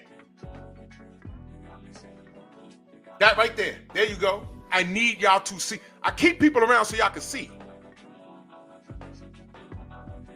I keep telling y'all that. I keep people around so y'all can see. There you go. Remember when he was on here and I asked him, does he believe in code? Remember that? Remember when he said yes? Remember that? Cool. I just want y'all to remember that. He was rooting for a dude because he didn't like the other black man. Mike, you're lying. When in the world? Okay, Mike, I got $500 for you right now. When did I side with Paulie Malignaggi? You said I sided with Paulie Malignaggi? I got 500 for you. You want to put 500 on it?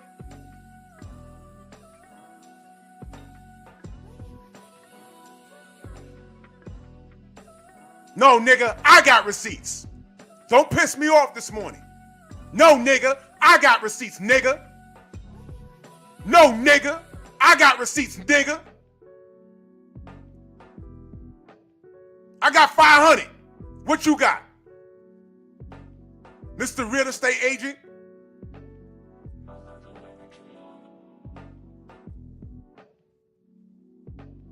Put the weed down, nigga. It's too early, nigga.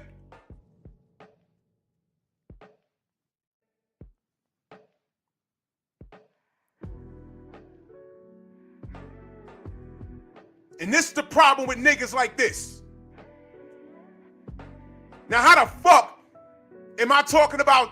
I make a reference towards the 135 division with all those brothers in it, and I'm making a point about Canelo, and because I mentioned Devin, look at where we're going. You see what I mean? Thank you, Anthony, but let this nigga talk. I got 500, nigga. What you got? Yeah, receipts, bro. Yeah.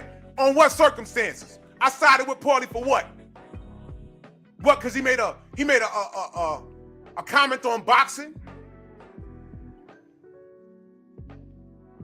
The sun shines on a dog's ass.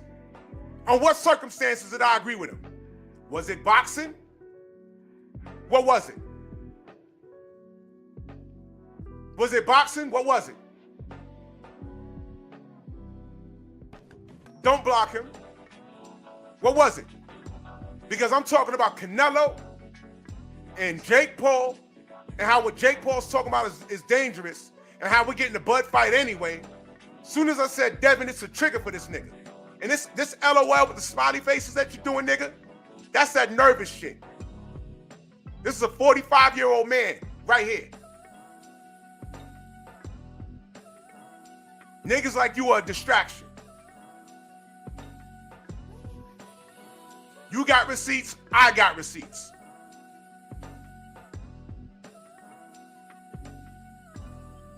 Main biker says Coon snitch in revolution because he hate the leader. Exactly. When revolutions start, you blow his brains out.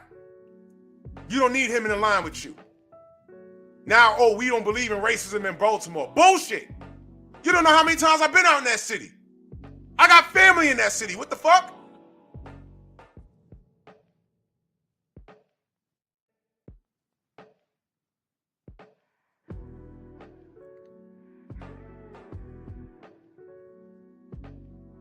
This nigga always talking about receipts. This is why this nigga pull up on BFTB stream and make a complete and total fool of himself. I heard the whole thing the other day. And all I can say is, what's wrong with this nigga? So I wrenched him so y'all could see what we did with that nigga right there. You see what I mean?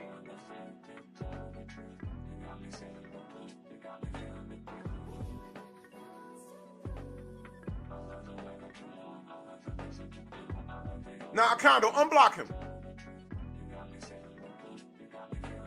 Unblock him.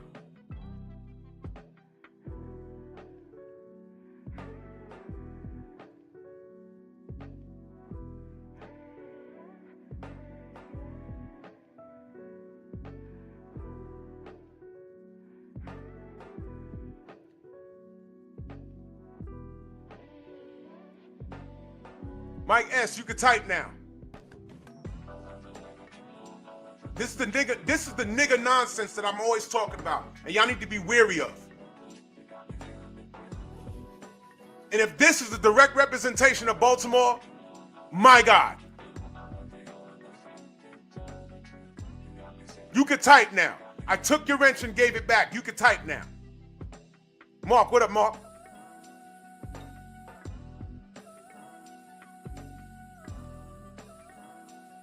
Yeah, I did that, Akano. Yeah, I took his wrench and gave it back. You can type now, Mike S. Because I got receipts on Paulie Mags. I did whole streams about him. I did that.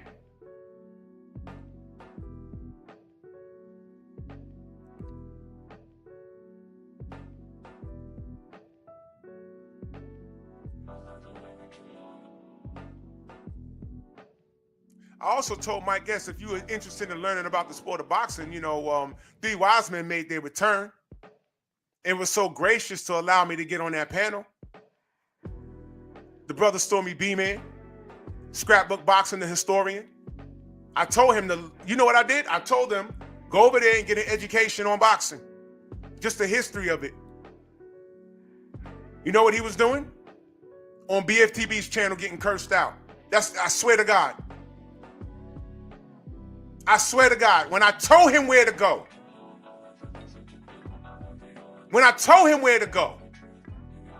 why on earth would you go to BFTB's channel and have absolutely nothing to offer of note?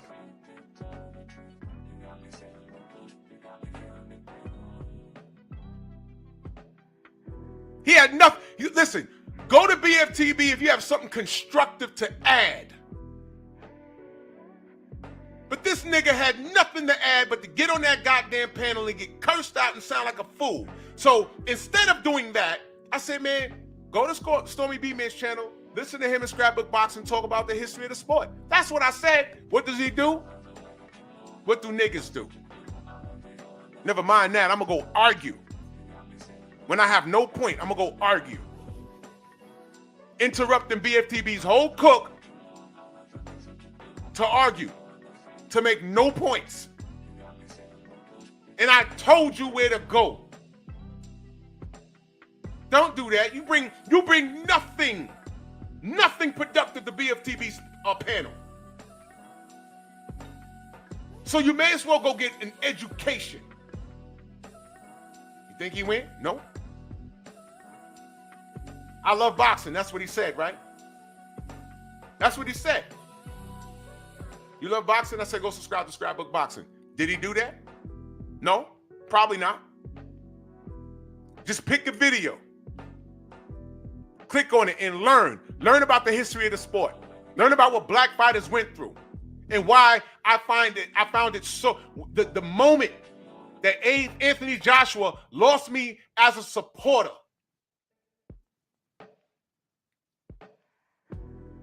was when he said he frees Deontay out.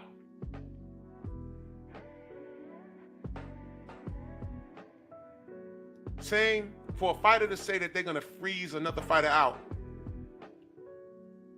you may as well call them a nigger to your face.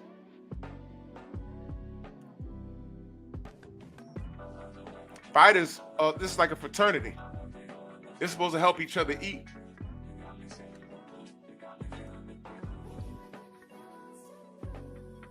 Bullshit, man. And he said it out loud, standing next to Eddie Hearn. And I said, you know what? This kid has no idea what he just said. That was the moment AJ lost all my support. That right there. And I've told that story a bunch of times.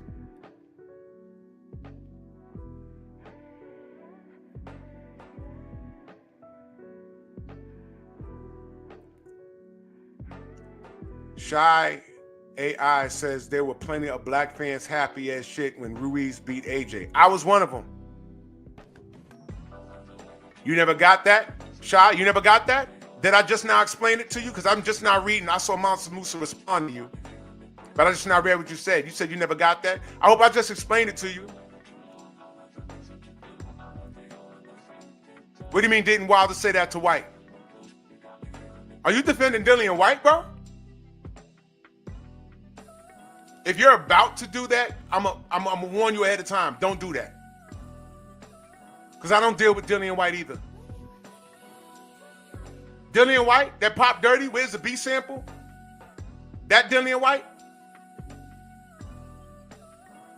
The Dillian White that sat there next to Frank Warren? Was it Frank Warren? Or Barry Hearn? Was it Barry Hearn? We used to be slave drivers. Now I have to call him Mr. White. And he sat there with his mouth hanging open like, what? Wait a minute. Wait a minute. That Dillian White? When Deontay was cheated by Tyson Fury and they asked him about it, he was laughing and clapping. That Dillian White? That guy? Okay. Okay. You guys need to tread carefully. I didn't just start doing this yesterday. And I've been watching a whole lot of boxing way before I started YouTube, man.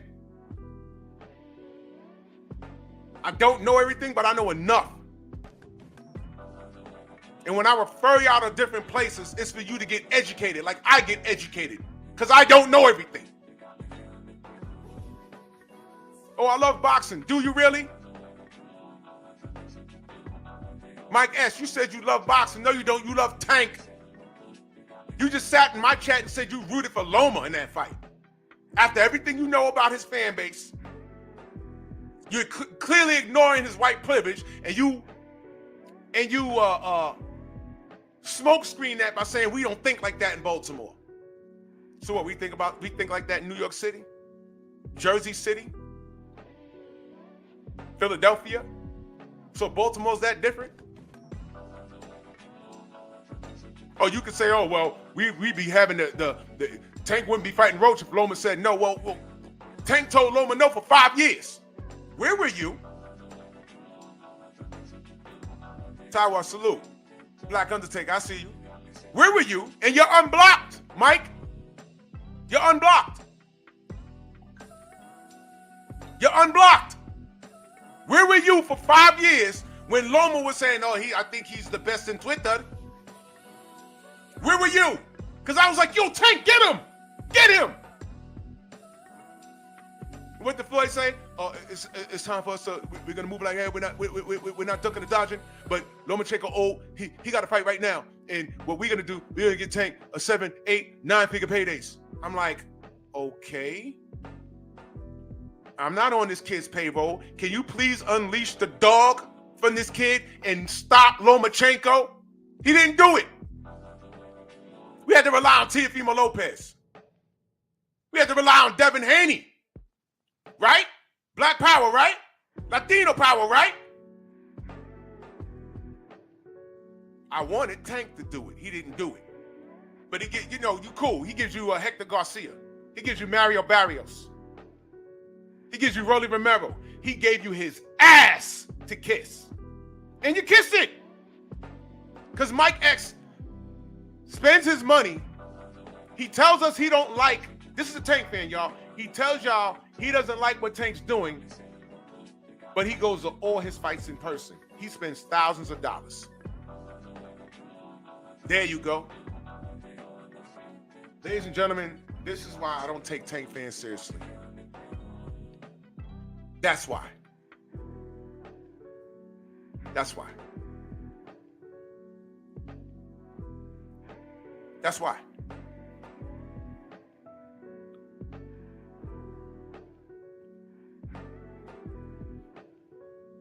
And that's why he's not the face of boxing.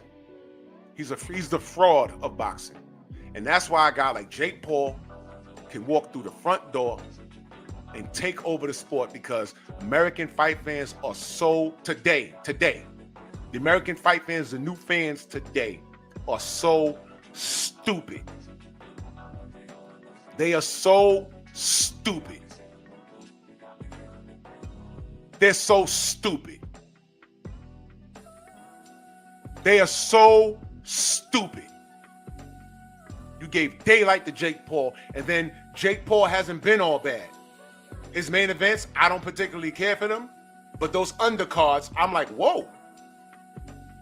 Him giving money back to the people on the undercard, I was like, whoa, hey man, you know what? I respect the fact that he respects the sport.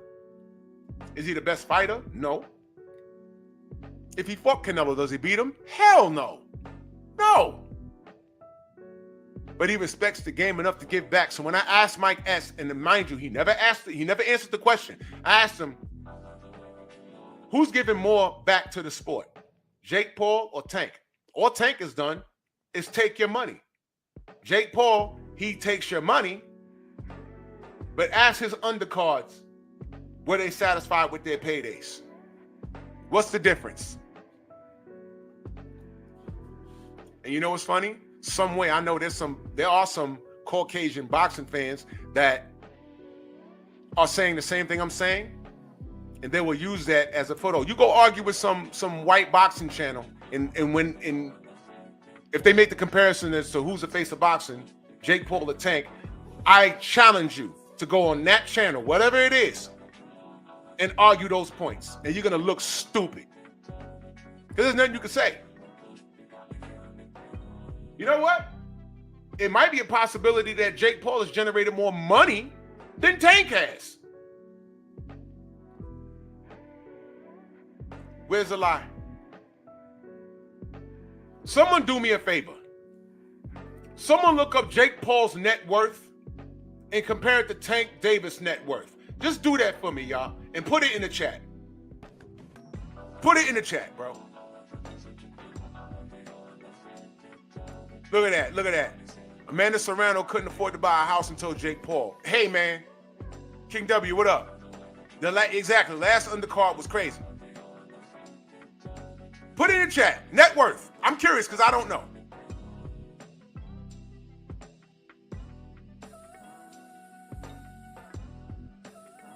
Hunter Young, what are you talking about? What happened?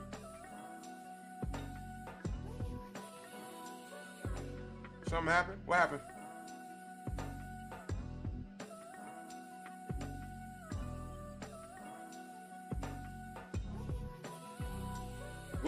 All right. I don't know what's going on. What's going on?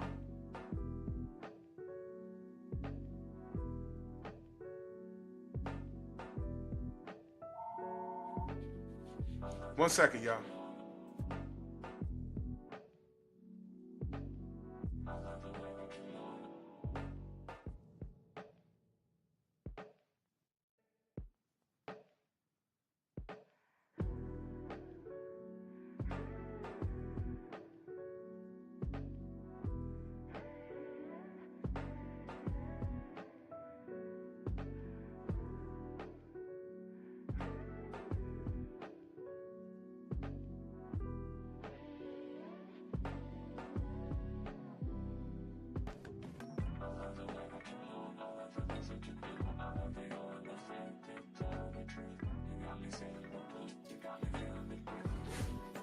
Yeah. Jake Paul 100. Is that? Wait a minute. Jake Paul 120 mil. Tank, 10 mil. Oh, man. Hold on. Now, you see? You see? Whoa! What the What? Okay. Now, you see, this is the problem, y'all. This is the problem. When we talk about the best fight the best, you see why we want to leave money out of it? Because y'all always able to talk about Tank's money, right? That's why I tell y'all this is a dangerous thing to do. You see? You see this?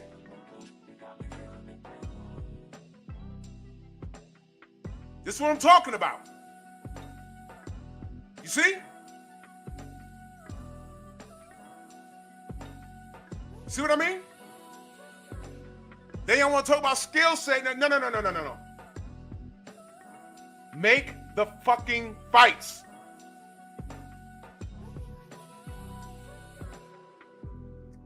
You see what I mean? See? When y'all talking about, oh, Devin, no. Devin's a boss. He's moving and shaking. He's not locked into anything unless he wants to be locked in. Jose said it's correct. Man.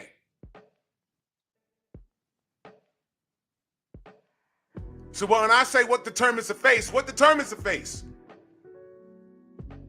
Oh, well, resume. Okay.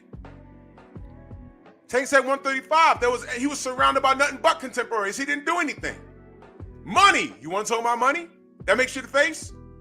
120 million, 10 million. What's greater than? Now watch this. Let me go here. Tank just had a meltdown. He had a complete meltdown on the Twitter. Right? On the Twitter. He talked about everybody over there at Riyadh season. Right? Okay, cool. How much you think Canelo's getting paid? First of all, how much money did the PBC give him? How much money? How much money do you think didn't the PBC give Canelo like 200 mil, 300 mil? And I'm not a numbers guy. See, this is why I don't want to get into it. Because it always ends up looking bad for the people they're trying to defend. Always. I'm asking. How much money did the PBC give this dude? Canelo? The guy laughing while pointing at Jake Paul, I put there. LOL. Wasn't it like 300 million, 200 million, 250 million, something like that? And what did I say? You know, the black man on code. I said, man, why they giving it to Canelo? He got 1 foot out the door. He ain't gonna give us Benavidez. Give that money to Tank. Didn't you? Did I not say that? Put it in the chat, yes or no? Did I not say that? I said, man, give that money to Tank. What the hell? Did I not say that? Right. I know what I said. I heard me. I was here when I said it. But didn't Tank lie to us and say, I got a 7-fight deal, more lucrative than what Floyd Mayweather signed? And I said, okay, great. Are your contemporaries anywhere in this 7-fight deal? Who are the fights? Lamont Roach? What? What is this? Lamont Roach? Okay. But as long as you got guys like Mike S. that are going to pay for it, that's why Tank's going to do what he does. Now, Jake Paul, according to Google, his net worth, Jake Paul's net worth is 120 mil. It says Tank Davis' net worth is 10. I'm not a numbers guy. I just asked y'all to look it up. I really don't care. But it always comes back to money with these mofos, right? Don't it? All right, fine. And when I say who's offered more to American boxing, Tank or Jake, it's hands down it's Jake. Hands down it's Jake. Eric H, salute. It's Jake.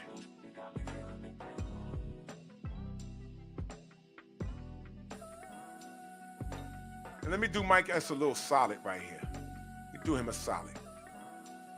I'm going to my channel, going to my content, Paulie Malignaggi. Look at this. Tank Davis and his fanatics are attacked by Paulie Malignaggi. And I said popcorn out. He's referring to one video, the only video he saw when I put his name at it. Do y'all remember what that was about? That was like a 25-minute video I did. And all I said was, hey, man, he's attacking y'all. What y'all gonna do? You know why? Because when Paulie attacked Devin, where were the Tank fans? So the name of that video is Tank Davis and his fanatics are attacked by Paulie Malignaggi. Popcorn. Those are your receipts? That's your receipt, Mike? Let me disarm you. Because where were you July 11th of 2024? Paulie Malignaggi has advice for Ryan Garcia based on his own reactive past. Is that your receipt?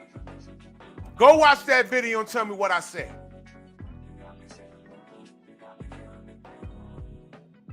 Go ahead.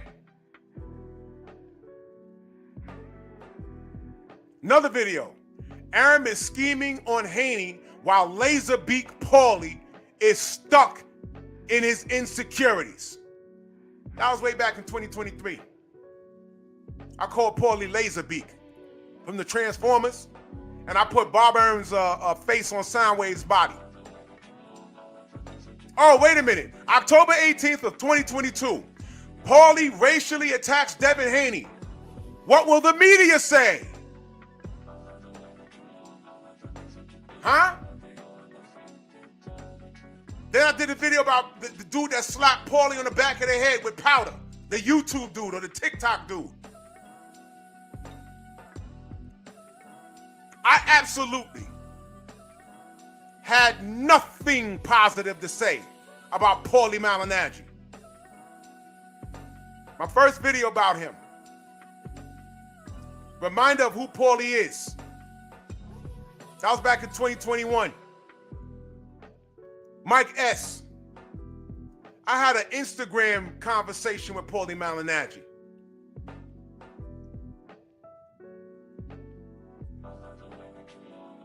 Do your research.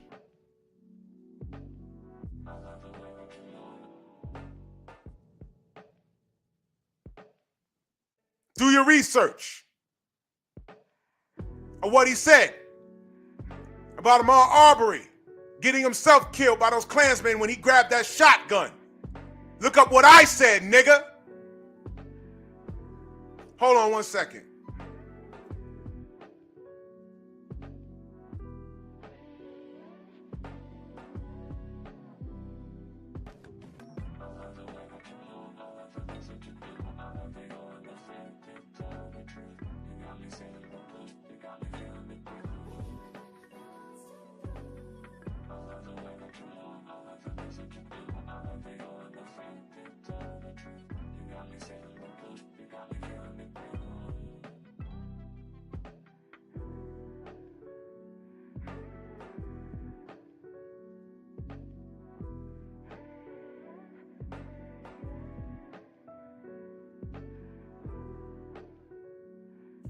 Now,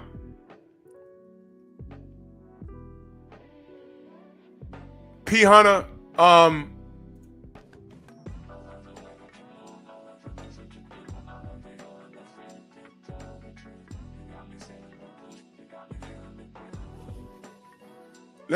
right, you know what? Let me tell you what just happened just now. Let me tell you what just happened.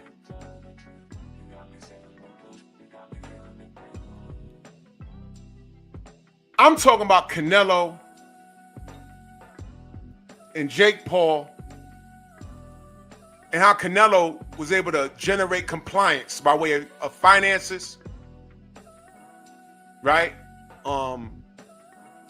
We don't know what the other 3 fights. One of them is it's a 4-fight deal. One of them is Bud, but we don't know who the other 3 fights are. We're hoping one of them is Benavidez. But my point of this live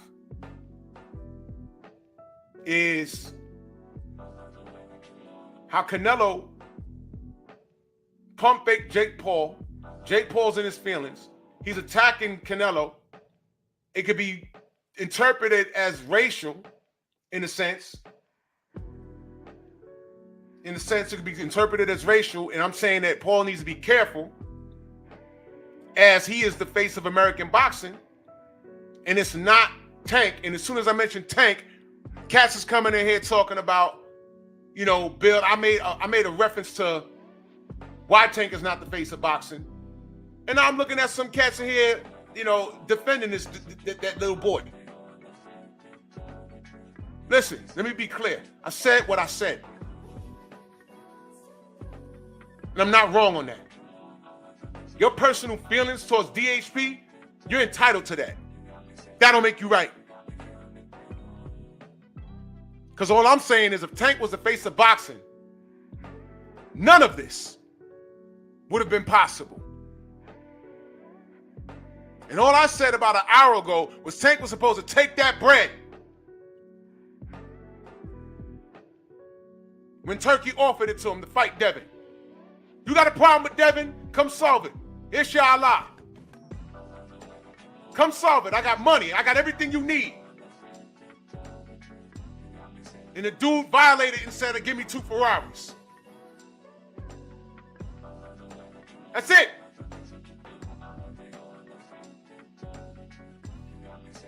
I'm not hearing anything people say, and I'm talking to P. Hunter. No, wait. Who are you? Who said that? Whoever this dude is. I was talking. P. Hunter, yeah. I'm not hearing any Bill Haney bashing. While Tank is alive, walking around.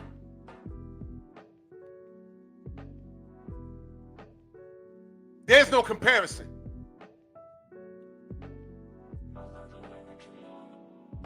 If Tank did what he was supposed to do,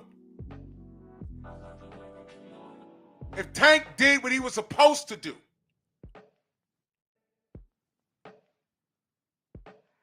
there's a chance that Jake Paul would just be left with clown fights. Jake Paul has daylight because the boxers in America didn't do what they were supposed to do when we only had a few real ones that were willing to do something.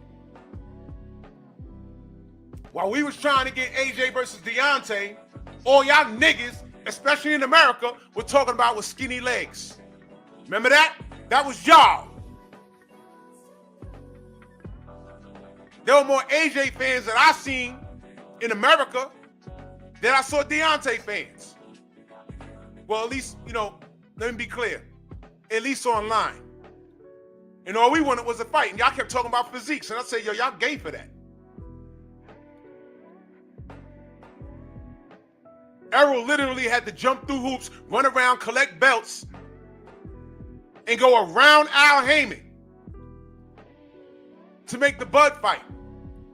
And all y'all did was talk crazy about him. And a portion of y'all talk crazy about Bud. We're not even celebrating that these brothers got it done together. And no one looked at Al Heyman crazy and said, yo, bro, how come you couldn't do this? No, when Bud told y'all that Al told him, I'm not letting anyone touch this fight. That wasn't a red flag? Okay, fine.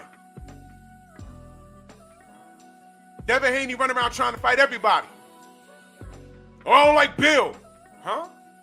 Bill ain't in the ring. What the fuck? All this venom for Bill. But where was y'all venom when Bob Arum said he killed the Manny Pacquiao fight for Bud Crawford, our black brother, right? Where were y'all? Where were y'all? When he said, I killed the fight because I know how it ends and Manny's such a nice guy. Those are his exact words. Then turned right around and said, the amount of money I lost on Bud Crawford, I could have bought a house in fucking Beverly Hills. Where were y'all?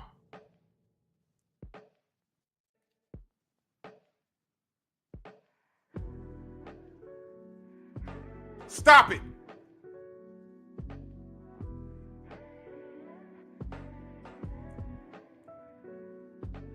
If you on a fighter's nuts because you love how he looks, say that.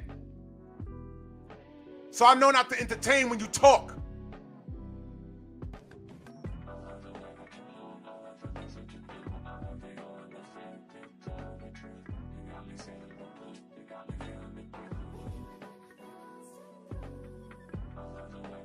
Gonna act like Bill Haney's the worst thing ever. Do y'all know who Bob Arum is? Do y'all know who Barry Hearn is? Eddie Hearn? Frank Warren? Don't talk to me about Bill. FBI ever ran up in Bill Haney's house? His place of business?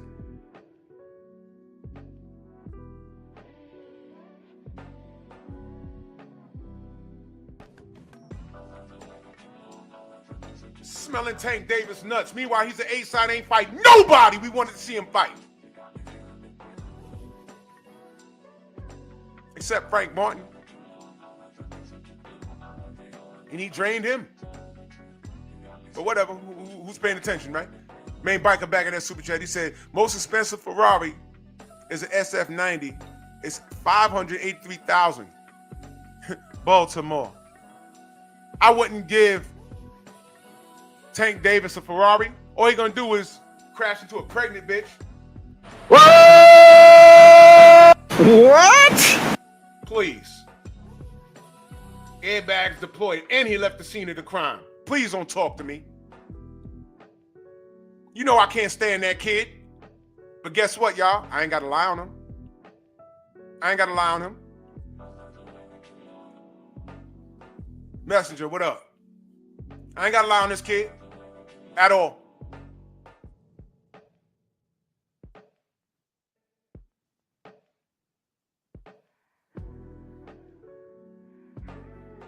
Snatching shorties up out of the damn basketball game for everybody to see. Zero control of his emotions. Then knocks up a chick that wants to take his toothbrush and dip it in baby shit and then call them folks on him and try and get him killed. I did a whole video about that. Speaking up for Tank.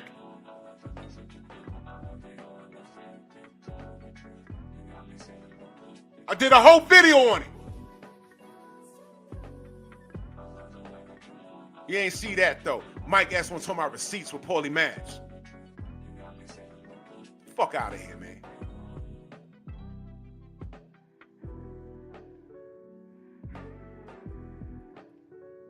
Y'all saw I keep these niggas around so y'all can see what I'm talking about. I ain't gotta make it up.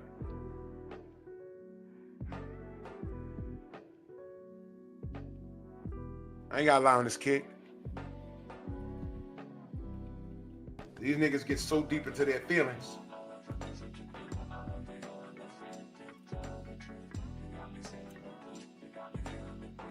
Anyway.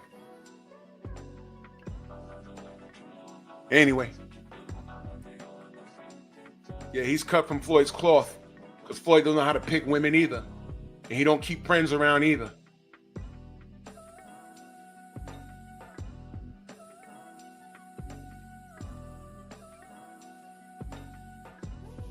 Dudes out here talking about Bill as if Bob Arum didn't exist. Doesn't exist. He's still alive.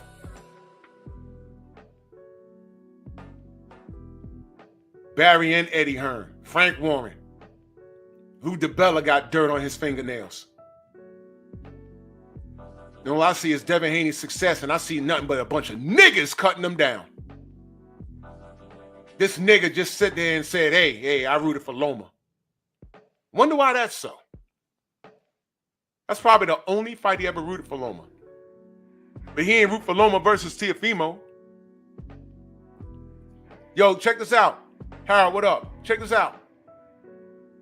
He's from Baltimore. He don't even consider all that racist stuff out there, which is why he didn't say anything when Teofimo referred to him as a monkey. Whichever monkey wants a banana.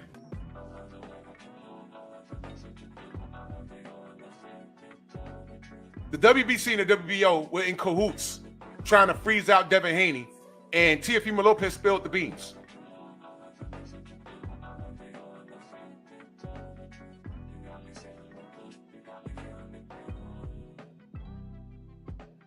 Bye-bye.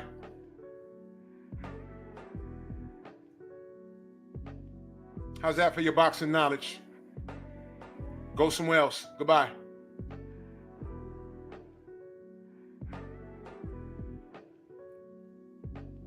Two things I'm not going to tolerate on my channel. I'm not going to tolerate any DHP disrespect.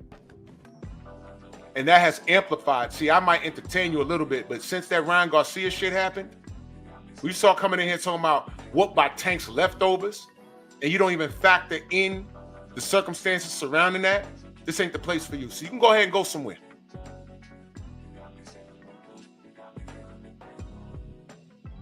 And especially if you're black, with that thought process, you can go get the fuck out.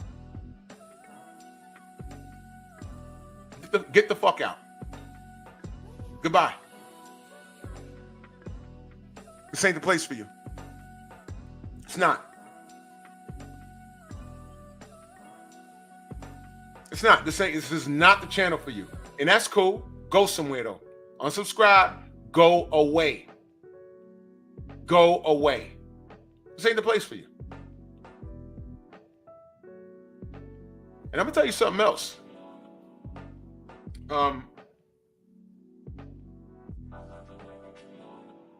YouTube is making some changes. So if you think you could slide up in a person's chat with your second or third or fourth or fifth or sixth account, when that one gets blocked, when you go back to your main account and you can't get in either, guess what just happened? Yeah. Yep.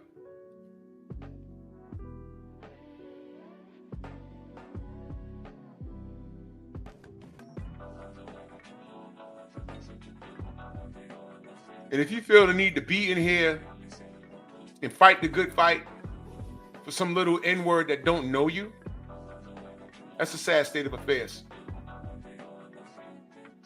That's what I'm saying. These cats, they want to get behind Tank. They want to feel him on another level. They want to feel him. And that's what makes you guys disgusting. That's what makes you guys disgusting. Disgusting. It's something else. It's a weird sexual attraction. It's a weird sexual attraction. Don't smoke screen it, talking about, oh, I got boys and I bring them to the, yeah, okay. There's something weird with you. There's something weird with you. Nothing makes sense. I don't like what Tank is doing, but you know, I mean, you don't like what he's doing. You want to see him fight better competition. Meanwhile, you pay to see everything.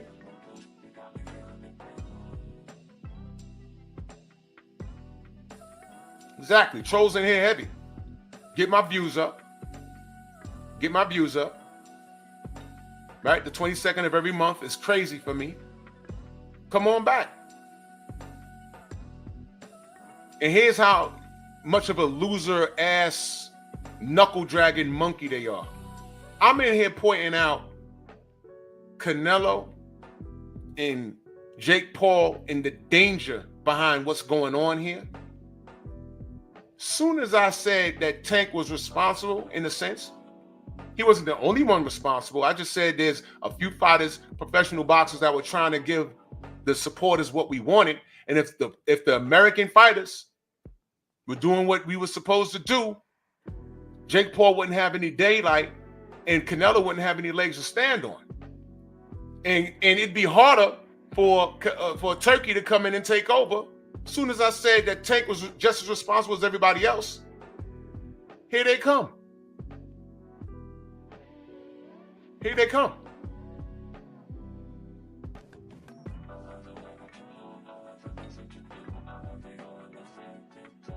Brother Dean, salute. You see what I'm saying? Jerome, I can see you.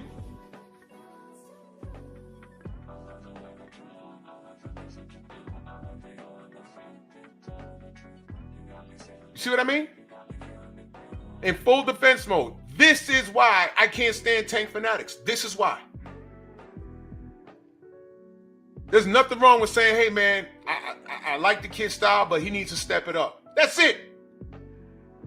They start justifying all of this foolishness.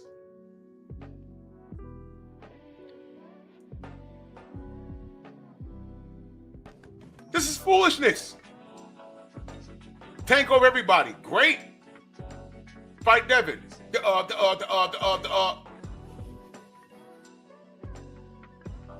okay. I understand. Tank over everybody, though, right? Go fight Shakur. The contracts. You're the A side. I don't want to hear anything else. Keep it simple. If you wanted to smoke, why didn't you get it? I didn't.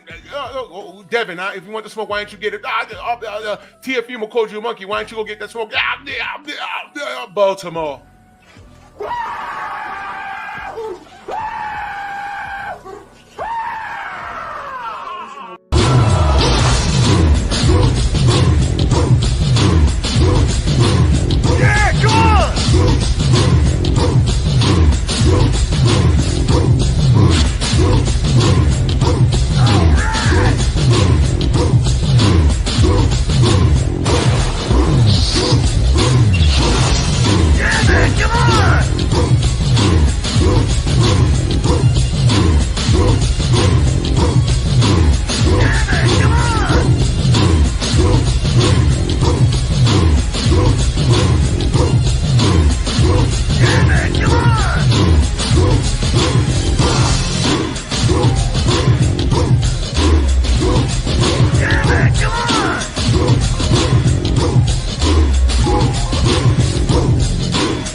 Had to hit y'all with the double negative so it registers.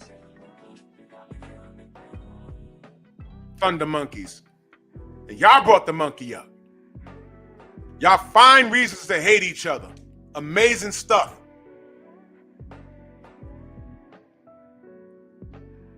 The only brother I'm concerned about in this meme is Bud. I'm rooting for Bud. I honestly believe he's going to whoop Canelo ass. My opinion. That's it. That's just my opinion. I think he's going to whoop Canelo ass. In the moment I say it's Americans, it's American fight supporters as a whole that support the dysfunction of the sport on American soil. And although it's a shared responsibility, the faces of the sport have to own it. Tank being one of them. Look at what my goddamn conversation turned into.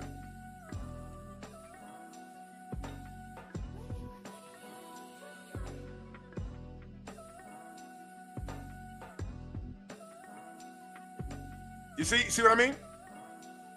Same dude. Same dude. Same dude.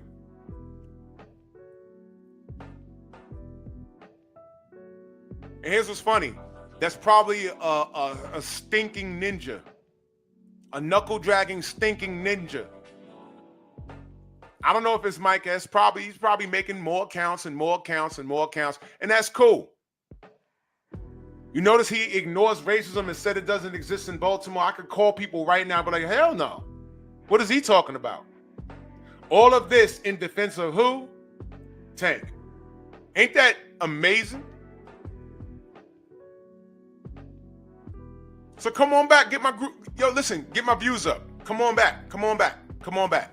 I love it. Nothing to say about Jake Paul taking over the face of boxing status over Tank Davis. Nothing to say about Canelo Alvarez being able to negotiate deals. because Canelo is a gentleman, right? When Turkey said he called Canelo directly, he answered the phone, and he ain't asked for no vehicles. 4 fights, I'll fight Crawford. I need a fight in between. And Turkey says, I'm going to try really hard to get the Benavidez fight. So check this out. Canelo got what, like $300 million from the PBC. Lord knows what he's getting from Turkey Al-Sheikh. He's getting Bud, a fight in between. He might fight William Skull so he can get that IBF and be undisputed again. And he ain't got no promise to fight David Benavidez. That's the boss moves right there. How about that? That's a boss move. We ain't got to like it. That's a boss move. And what did Tank do? Give me 2 Ferraris. Baltimore. He got nothing. But when everybody went to Turkey and said, yo, man, we're going to fight our contemporaries. We're going to do this and that. He gets on Twitter. Y'all going over there and y'all risking y'all O's. While brushing his teeth with baby dung.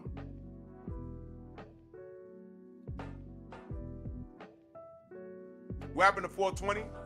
I throated your fucking sister. That's what happened. I throated her. I skeeted and it came through her eyeballs because you know the ears, nose, and throat is connected, and so is the eye ducts. You know that? I exploded in the back of her throat and she coughed, but she couldn't breathe because her mouth was full, so it came out her eyeballs. And I said, you all right? She said, I'll do it again. Right back to business because I don't go just once. I got to go like at least 3 times. I'm a horse like that.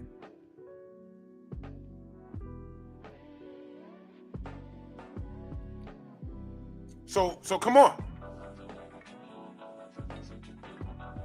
But don't worry, there was no little swimmers in there because I had a vasectomy back in 2010. So I'm shooting blanks, but it works. So there was no little swimmers. It was just the, it was just the white stuff. It was just the Buckleys. Y'all remember Buckleys? She was crying at Buckley's. She was snacking on his 9 inches. That's what she was doing. But make another account. Come back. Make another account and come back. Main biker salute. He says, a Tank fan made that vid dancing in the red pants. Never forget that Tank Davis likes to dance and smack himself on the behind. But here's the funny part. I really wasn't trying to harbor on Tank. This is about Canelo and how he's generated compliance his entire career. He's seeing a super bag. He's getting Bud, and Jake Paul's in his feelings. And I'm trying to get to this, what he wrote. And I already pointed out he used the term slavery. So now he's talking about everybody over there slaves to Turkey Al-Sheikh, right? Yo, you got Buckley's. They still sell Buckley's? I haven't seen it in years. They still sell it? Yo, listen, y'all. If y'all don't know what Buckley's is, it's medicine. It's super minty, and it'll clear out your ducts if you have like a cold. But pour it into a spoon and look at it and tell me what it looks like. It looks bad. Oh, you got a ship from Canada? Oh, my God. Yo, bro. Listen. Pour Buckley's in a spoon and tell me what it looks like. When I first saw that, I said, yo, I think drinking this is wrong. This is abuse, drinking this. I mean, this is on the verge of SA. Yeah, send me that link. Lord of mercy. Lord of mercy. Oh, wait, hold on. I'm really going to make them mad right now. Watch this. Watch this. Watch this.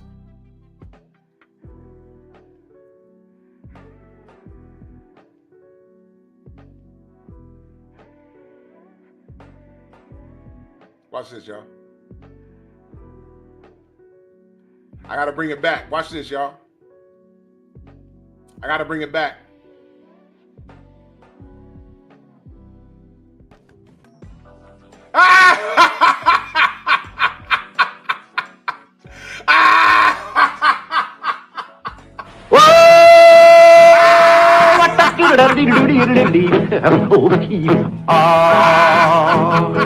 That's kind of pretty before it gets started. Oh, Froggy when he courting, he did ride Camel. Froggy when he courting, he did ride Camel. Bukaki. That's what happened on April 20th. Bukaki. Right in the face. Bukaki.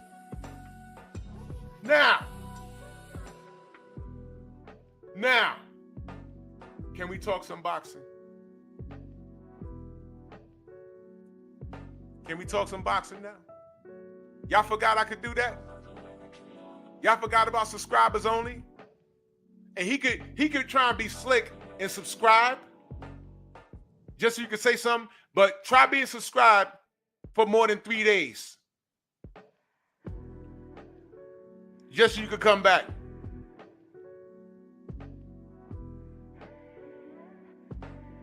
Y'all forgot I could do that?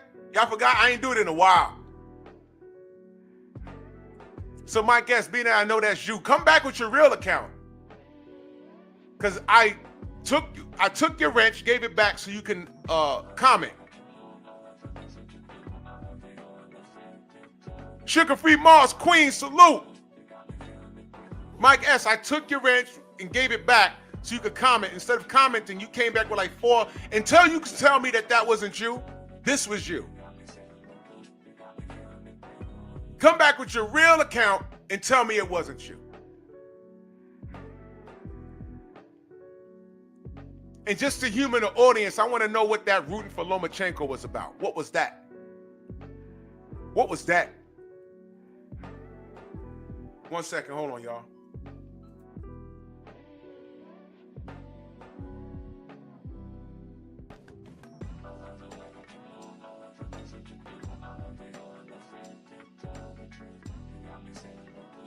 Yeah. But more than likely you won't. I know you watching. You see, you got your wrench, man. I know my super wrench blocked your ass. But I brought you back. Maybe I'll let you come on here and explain yourself. Look at that. 20 people fell off. That means there was 20 dick watchers in here looking to cause utter chaos. But that's cool. I want quality, not quantity. I care none of it. I don't care anything about it.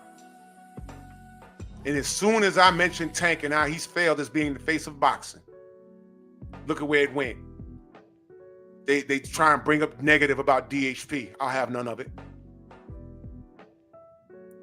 As long as there's a history with Bob Arum and Lou DiBella and Barry and Eddie Hearn and Frank Warren, I don't want to hear anything about Bill Haney.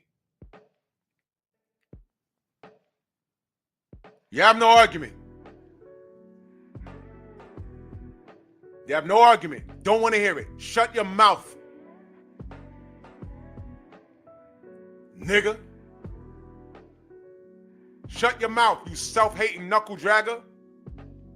Shut your mouth, you tree-swinging, vine-climbing, feet looking like your hands. How you got calluses on the bottom of your feet? Oh, simple. When you can hang from the top of your house upside down while eating a banana, I know everything I need to know about you. Knuckle dragger, you're not welcome here. Go away. This is a lesson for y'all. I'm trying to make a point about the people on here, and in the minute I held Tank as one of the people accountable. They didn't even let me get to what it was. Tank is one of them. But watch this. Is he not enabled by his fanatical base? Is American boxing dying solely on him? Or was it a process?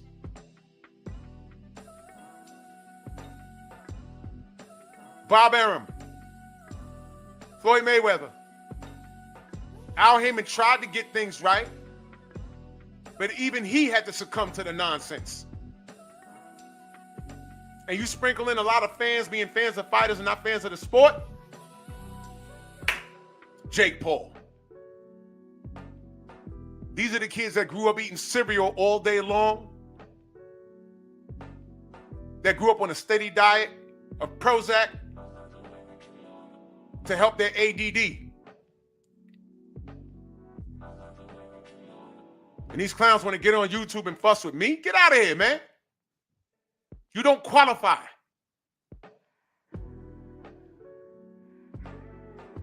You do not qualify.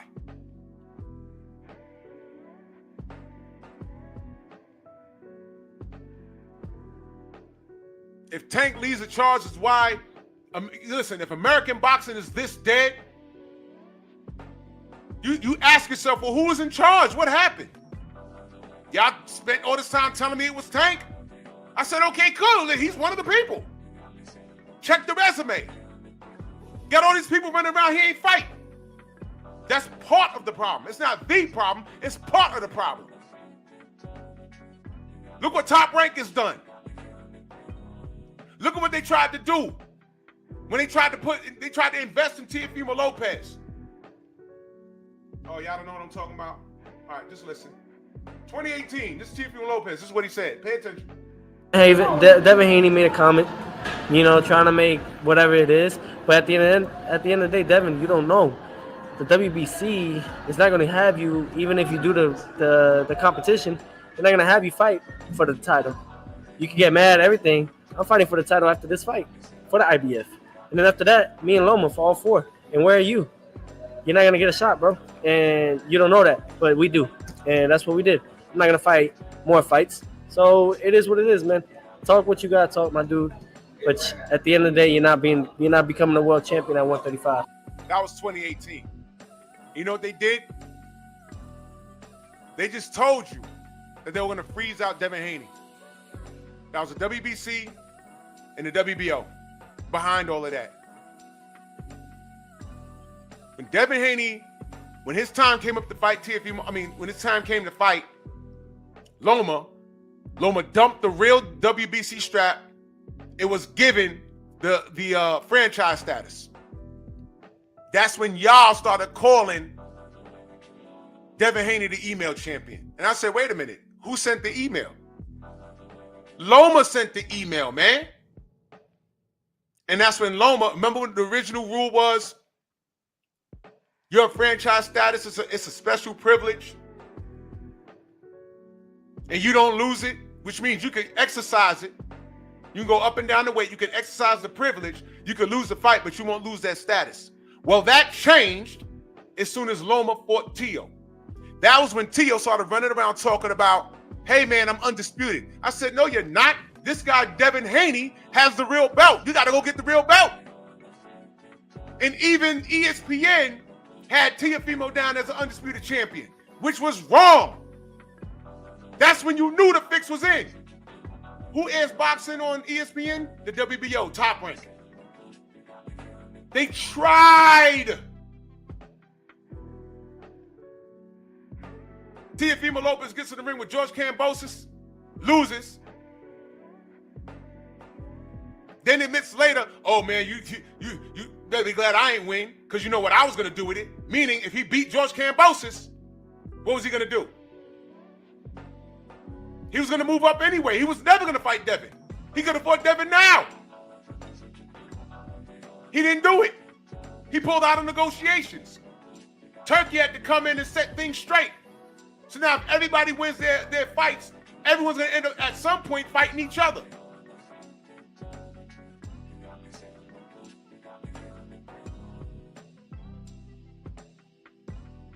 Everything I just said is a fact. And with the WBC and the WBO all in cahoots, Devin Haney still came out on top. They lowballed him and say, yeah, you want to fight George Kambosos?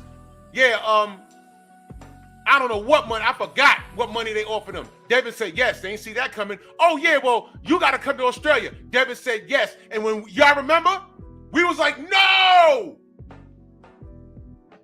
You know when we said no? When they took half of Devin's team and said, yo, y'all got criminal records. You can't come here. Remember that? And we was like, Devin, don't even go over there. He was already on a plane up in the air, man.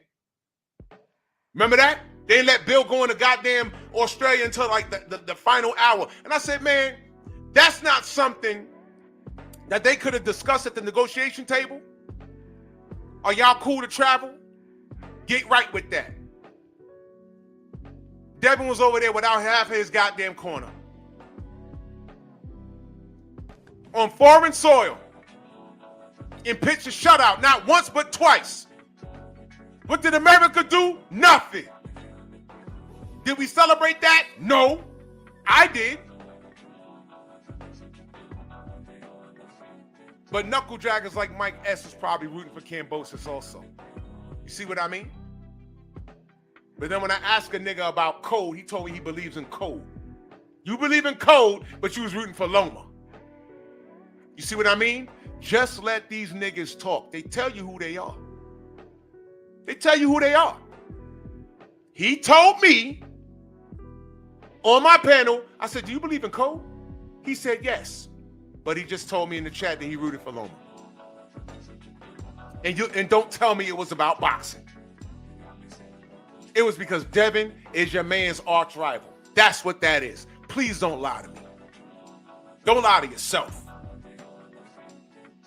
Don't tell me, oh man, I don't like what Tank's doing. I don't like the Roach fight. But you're paying to go see the guy. You're a fanatic. And Mike S, you're unblocked. You're unblocked. Don't come in here with your 14th troll account. You've been caught. I know who you are. When I say that, I mean you've shown everyone who you are.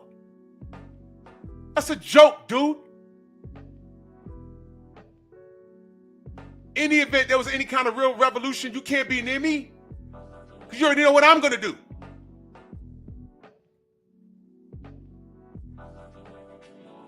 I'll pray for your sons. And I mean that. I mean that. That's no cap. I'll pray for your boys. I mean that. Because if you're teaching them how to move like you, we don't need more of that. Now I'm going to get back. Because all of that is why Jake Paul has risen through all of that dysfunction. Byron prolonging fights. Lying on Floyd. Floyd bullshitting with Tank. Not letting him knock out Lomachenko 5 years ago. All of this fight's not marinating. Al Heyman telling Bud, I'm not letting anyone near this fight. Errol Spence saying, I feel like I'm being played. All of this stuff. All of this stuff. And we as supporters like, yo, fight now. Wilder and AJ allowing Eddie Hearn to do whatever he wants to do. All of this dysfunction. But Canelo came and drained the swamp of the zone, got a bag from the PBC, and now he's getting another bag from Turkey Al Sheikh with no promise of David Benavidez. That's why he's laughing. That's why. That's why. You enable the nonsense.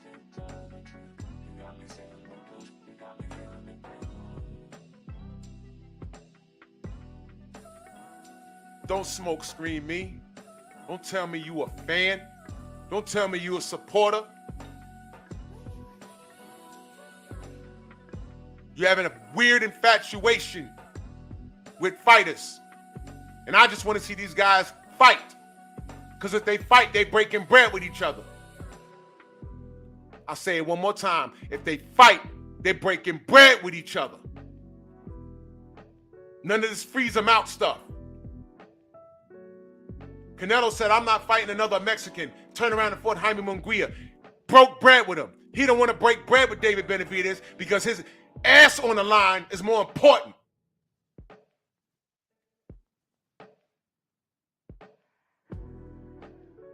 And y'all let him get away with it.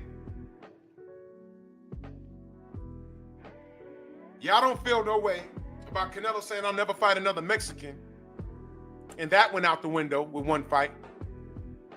Just like y'all don't feel no way about Tank committing complete haram by doing what he did to Devin.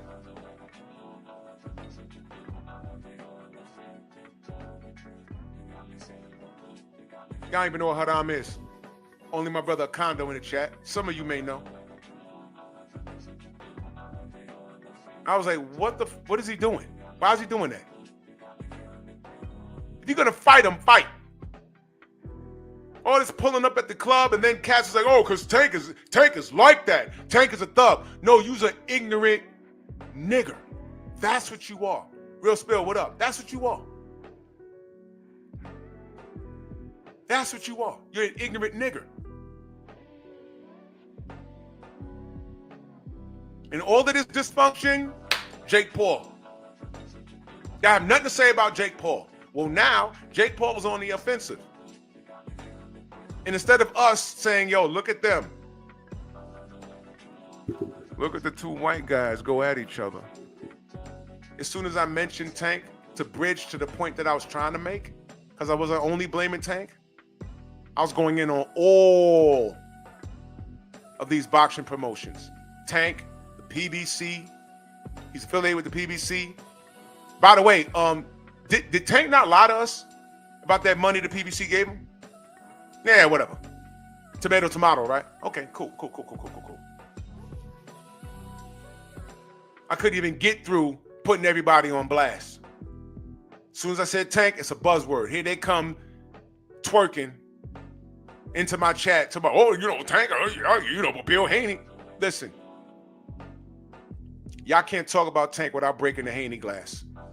And y'all could have did that if Tank had took the 25 million or 50 million, whatever it is that Turkey was offering him, and fought Devin like last year. Either you'd have shut up DHP or you'd have been shut up by DHP. But unfortunately, we don't know. We don't know because why? The face didn't do it. Things like that gives Jake Paul daylight. Y'all did this. And when I'm showing you the mirror, I'm making y'all look at yourselves. Clear up your mascara. Straighten out your lipstick. You're still ugly. You ever seen a crackhead doing the best she can to walk that blade? She got the makeup on, the wig, it's lopsided. And when she leave the crib, she trying her best to look good, but it's like, bitch, your cheekbones sunk in. You look like a goat. You're like a billy goat. Your eyes are all out your head. You got deer knees. All the makeup in the world can't fix that. That's a Tank fan when I put the mirror in front of him. No matter how you make yourself up to be, I know who you are. It's ridiculous. I see y'all. I see y'all for what y'all are. And here we got Jake Paul in a MAGA era calling Canelo a goddamn slave. And saying that he's a black eye to Mexican American fight fans. I can't wait to see how this plays out. And here I am saying, look, we got to watch this to see what was happening here. Y'all trying to ride my nuts over what I said about Tank. Well, how about pick out when I lied to him? Viva tu vida, salute. Point out when I lied to him. When I lied about him.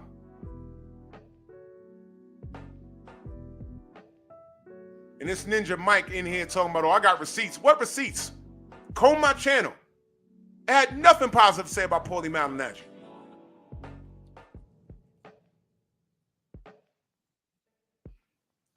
I mean, what? Because he said something about people popping dirty in boxing? I always agree with him on that. He's not lying on that.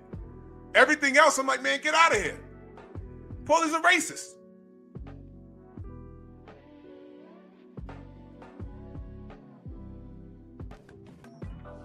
And never forget, this nigga said he loves boxing. Y'all heard him on my live stream. I think it was this past, what was it? Thursday or Wednesday? I said, go subscribe to Stormy B, man, and get that education. Scrapbook Boxing's gonna be there. No, I can tell you where he was. He was on BFTV's panel getting put behind stage, and then when they brought him back up, he was still talking nonsense. It was crazy. I'm listening to that like, man, oh my God. He disrupted the whole goddamn show. BFTV be trying to cook and get to a point, and these fools, man, oh my gosh. Well, that's what makes BFTV's live stream so damn special. Because he puts a whole spotlight on these fools. And it is the funny, BFTV was the first dude to ever do that. Click the link, you come on there, you start talking. You remember the clickbait he said, Devin Haney is washed. The show barely started and people started clicking in, oh, I agree, you know, he's washed. He's like, what? What are you talking about? Did y'all hear that? I said, oh my God. These guys are stepping on all kinds of landmines. And then Mike S pulls up. I said, here we go. Here we go. I showed Mike S the utmost respect. I sure did. I sure did. Did I not? When he was on my panel, did I not show him the utmost respect? Spoke to him like a gentleman. Did I not? There's certain things I do not tolerate. DHP hatred is one of them. Unacceptable. Any hatred of any one of my brothers and sisters is unacceptable. If you ever on my panel and you violate any one of my brothers and sisters, your ass is gone. From the General to BF to Bill to Stormy, anybody. Sugar Free Moss, Tay, anybody. Neek J. Boxiana, anybody. Your ass is gone. Talk to me like they're really blood related to me until I tell you otherwise. You know why? Because I wouldn't do that to any one of you. I wouldn't do that to any one of you. I wouldn't violate y'all.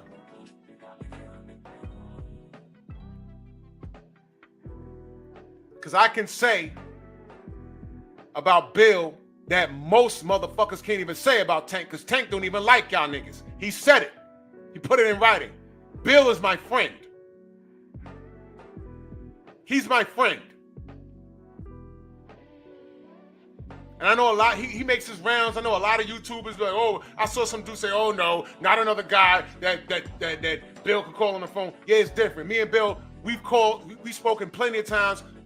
It wasn't even about boxing, it was about life.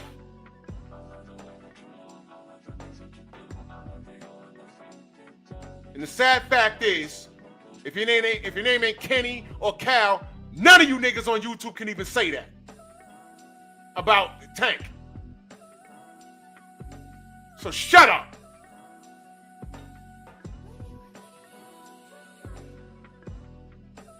And I'm protective about everybody that I call friend. When they decide to take that walk away from me, I let them go, and I don't say anything until they do. And I say it in defense. So y'all already know where I'm going with that. I don't need to. If I call you brother, I mean that. The sad fact is, there's been a few niggas out here that I've called brother, and they turned their back on me. For no fucking reason. Other than them being insecure. Dead serious. Any relationship that I had on social media that was broken, I didn't do it. They did that shit.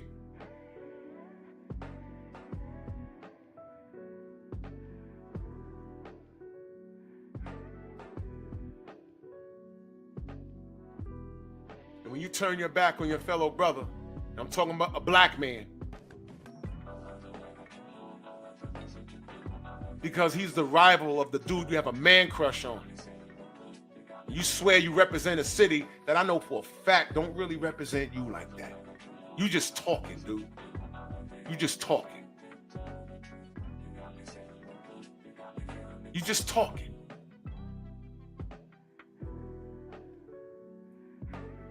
And I ain't looking into this too deep.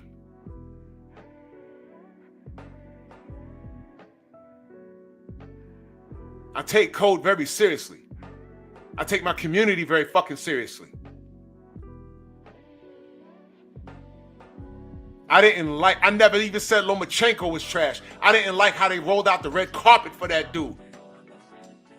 One fight, Bob Arum is saying this is the greatest thing he's seen since Muhammad Ali and Sugar Ray Leonard. Loses his second pro fight. And had all these opportunities after that. All I wanted was Tank Davis to punch this dude in the face.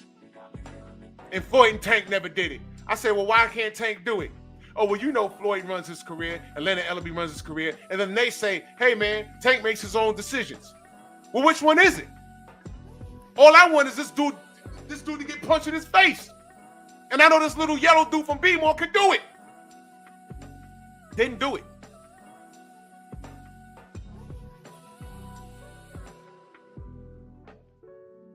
Same niggas rooted for Loma when he fought Gary Russell. But probably didn't even watch the Teofimo Lopez fight. They probably rooted for Teofimo when he fought Loma. They didn't mind that. But let me remind you, what does Teofimo Lopez, Vasily Lomachenko, Teofimo Lopez, Vasily Lomachenko, Devin Haney, and Shakur Stevens have in common? All of them had to hold the belts, and there was a whole lot of belts moving around. Oh, and George Kambosos, I mentioned him. Oh, yeah. Whole lot of belts moving around. And not one time did Tank Davis intervene with any of it. Whoa! What the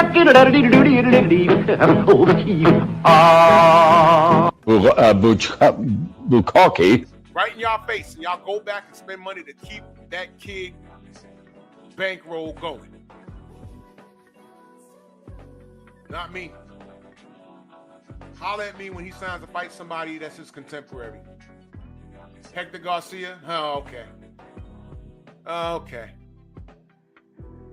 Mario Barrios? Okay. Rolly Romero? Okay.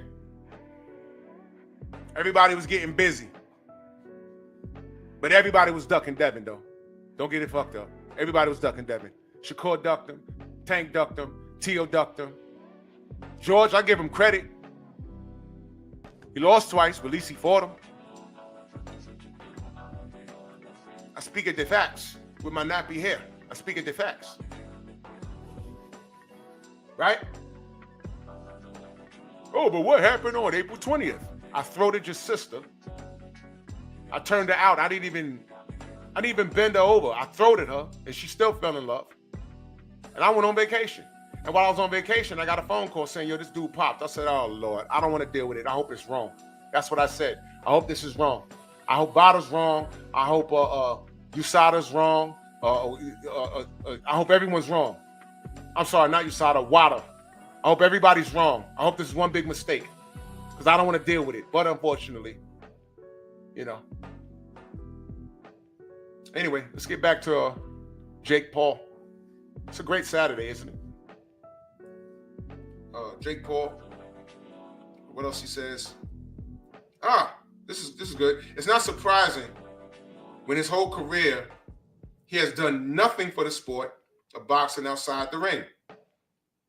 I'm the new face of boxing. That's what Jake Paul says. I'm the new face of boxing. You cannot have the big fight of 2025 without my name involved. When all of your events tank and you lose money, you will all realize who the king of the sport is. 28 years old, biggest fight in boxing history, my own boss, not owned, 5 years in. All of you felines want to see me fail, but God has other plans. It's the era of good, the era of the elephant. It's the era of MVP. Well, Some choice words. And all I'm going to say is prove him wrong. Prove him wrong.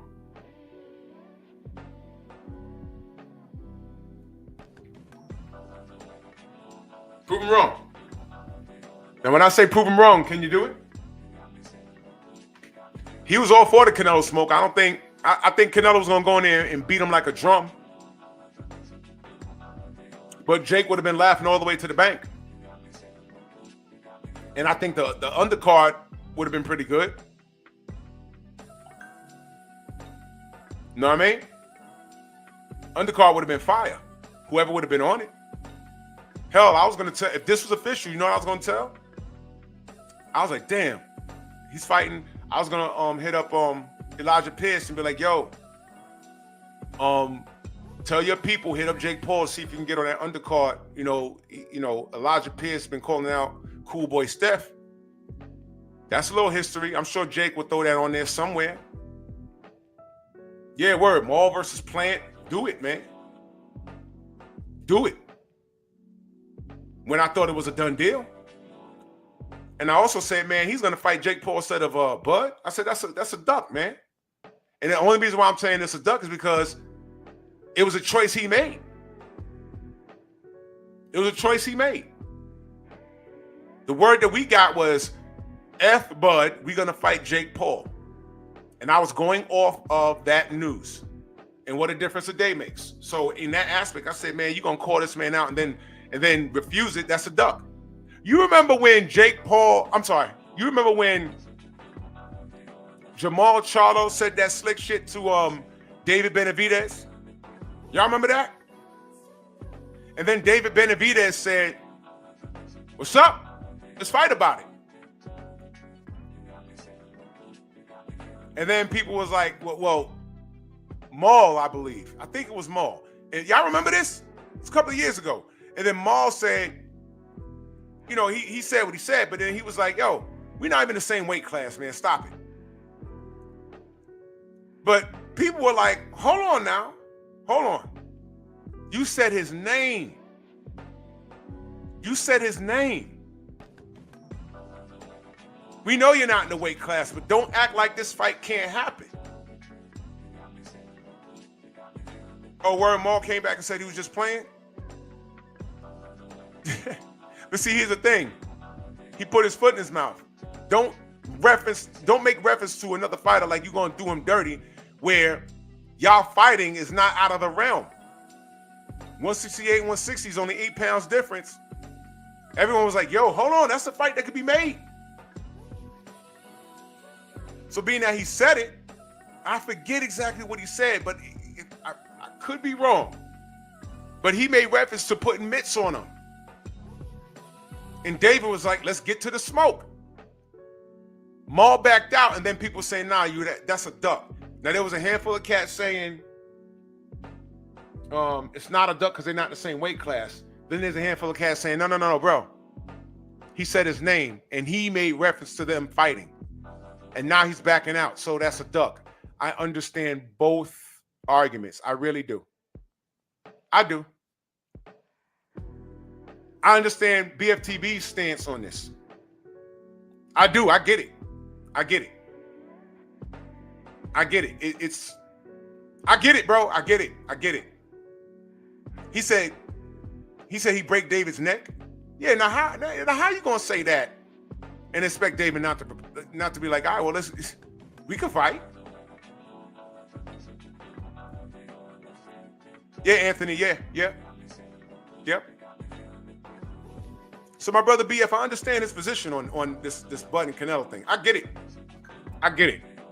But since it's happening, this is my stance. Since it's happening, I'm riding with Bud. And I have my own reasons as to why I think Bud is going to smoke Canelo. It's no tall task. It's a tall task. It is. But it's not as tall as you would think. Adewale, salute. Straight combo, salute. And it's just my opinion. And it's boxing. So of course I could be wrong. Of course. But there's a reason why I believe Bud wins this. But I'm trying to focus on what Jake Paul said to Canelo. There's a lot of there's a lot of things to be looked at in that comment. First of all, he says he's the new face of boxing. And as it stands on American soil, he is. And I'm telling you who it's not. And the reason why he's the face of boxing is because American boxing didn't do what it was supposed to do. And these guys trained the less knowledgeable fans on what to take and what not to take.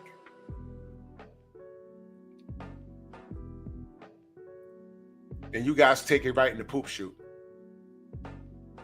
Yes, you do. Yes, you do. You don't know any other way.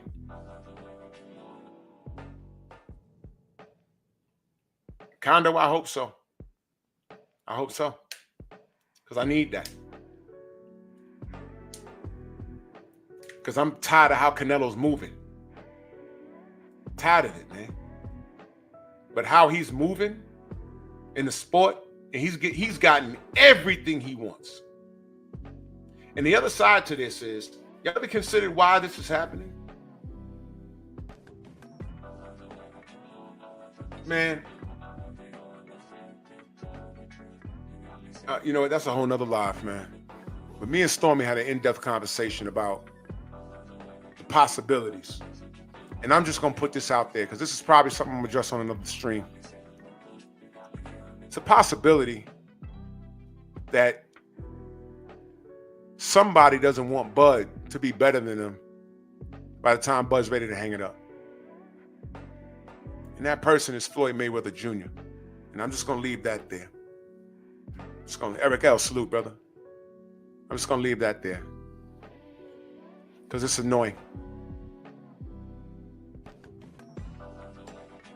It's annoying. It is. So Bud winning is actually for the greater good. I want this for him. So what I would like to see is Canelo go get that belt. And this is no shade to William Skull. Because it'll be funny if William Skull beats him. That just means, whoa.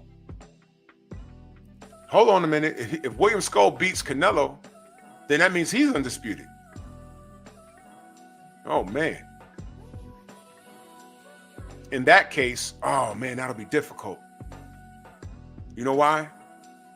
If William Skull, if the fight in between is William Skull, where Canelo's trying to pick up that belt, if William Skull wins, and I know it's a super duper long shot, if he wins, he's undisputed, then I would want Bud to fight William Skull. But if Canelo only signs with Turkey, that means win or lose. If he loses to Skull, first of all, there's a rematch clause with everything Canelo. Belt or no belt, let's say he fights William Skull twice and loses twice. Belt or no belt, he still got to fight Bud because his name's in black and white. In which I'm gonna be like, damn, because I really want, listen, man, I don't want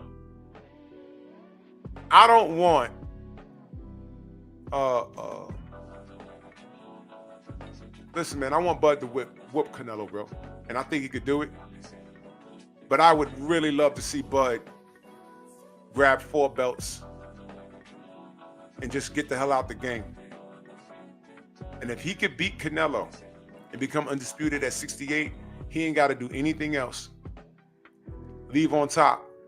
That's it, man. You got all your marbles. You took minimum damage that we've seen. We don't know what kind of damage you took in the ring, in sparring, because that's where a lot of damage happens. But on paper, Bud is the GOAT on paper. Undisputed at 40, 47, and 68. And I know people are going to be talking about, well, man, 54. But look, I get that. I get it. And you're not wrong. You're not wrong.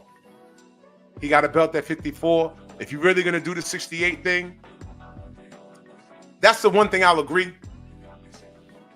If you're going to test your metal at a higher weight, don't hold those belts unless you're actually gonna test your mettle, and regardless of what happens, you're gonna go back down to defend your titles. You know, the IBF don't play that. They'll take your shit immediately. Know what I mean? They stand on business. But if you're gonna go up to 168, and let's say he wins it at 168, why hold on to the belts in 154? Let that go, man. That I agree. Let that go. But in the event Canelo ends up undisputed by the time Bud gets to him, I would like, if Bud wins, I would like for him to leave the game. He has nothing else to do, nothing else to say. There's going to be some discrepancies in his career that we're always going to be able to talk on, but you know what? I'm not going to drag it too bad. I'm not. Just ride off into the sunset, brother. Just leave. Don't come back. Like Andre Ward, stay gone. And nobody can say anything to you. I mean, they can, but I mean, doesn't matter at that point. You know why? Because I'm going to treat it like how Canelo's man fans treat him. Nothing to see here. I ain't got to fight my contemporaries. I ain't got to do this. I ain't got to do that. Okay, right. Nothing to see here. Cool.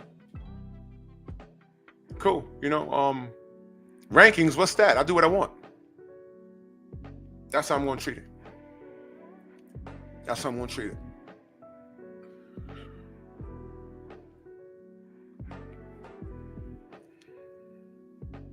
So shout out to Bud. He's getting to the money. We're going to see, man. Nothing's easy, man. I don't know what Bud's doing in between, but if it's Derevyanchenko, you know, y'all know Derevyanchenko's a workhorse, man. That guy does not stop. He's like that one gnat flying around your head at the cookout, and he will not go away. You've been swatting at him all God. It's like, yo, that's Derevyanchenko. That dude does not stop. It's not going to be an easy fight. Canelo's not an easy fight. But I'm going to support my brother. And that's okay for me to say that because, you know, these Mexicans, they stand in the pocket for their guy, and I don't got a problem with that. I don't got no problem with that. You're supposed to. But my point of this whole long-winded ass live was to point out the discrepancies. All of this is happening because American boxing fell to the wayside. I think boxing is 13th in most popular sports in America. And when you look at who's supporting this sport, these new fans, enabled by old fools.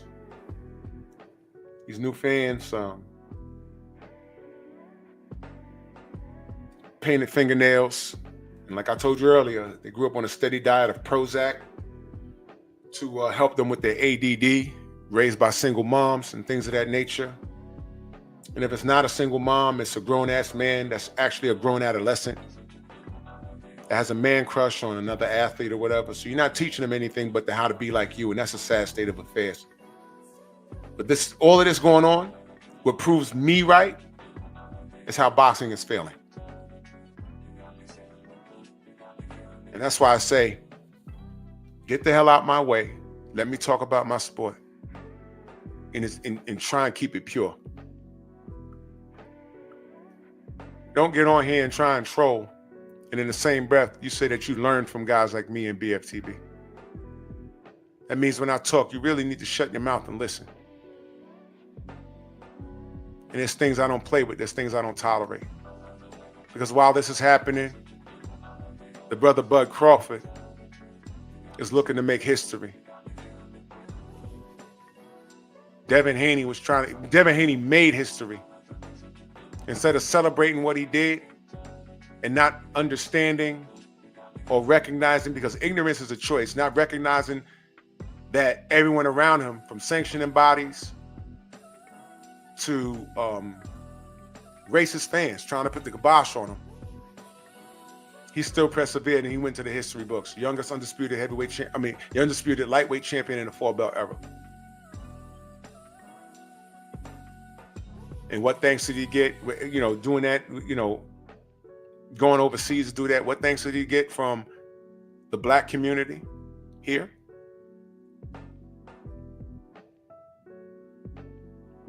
Y'all holding on to this Ryan Garcia thing like it was real. It wasn't real. The kid cheated. Y'all holding on to a Lomachenko thing that didn't even happen. The guy lost. And y'all trying to hold on to that, and his fan base is racist as hell. Do y'all know there's Nazis in the Ukraine? Please don't talk to me about no goddamn Lomachenko, man. Don't do it.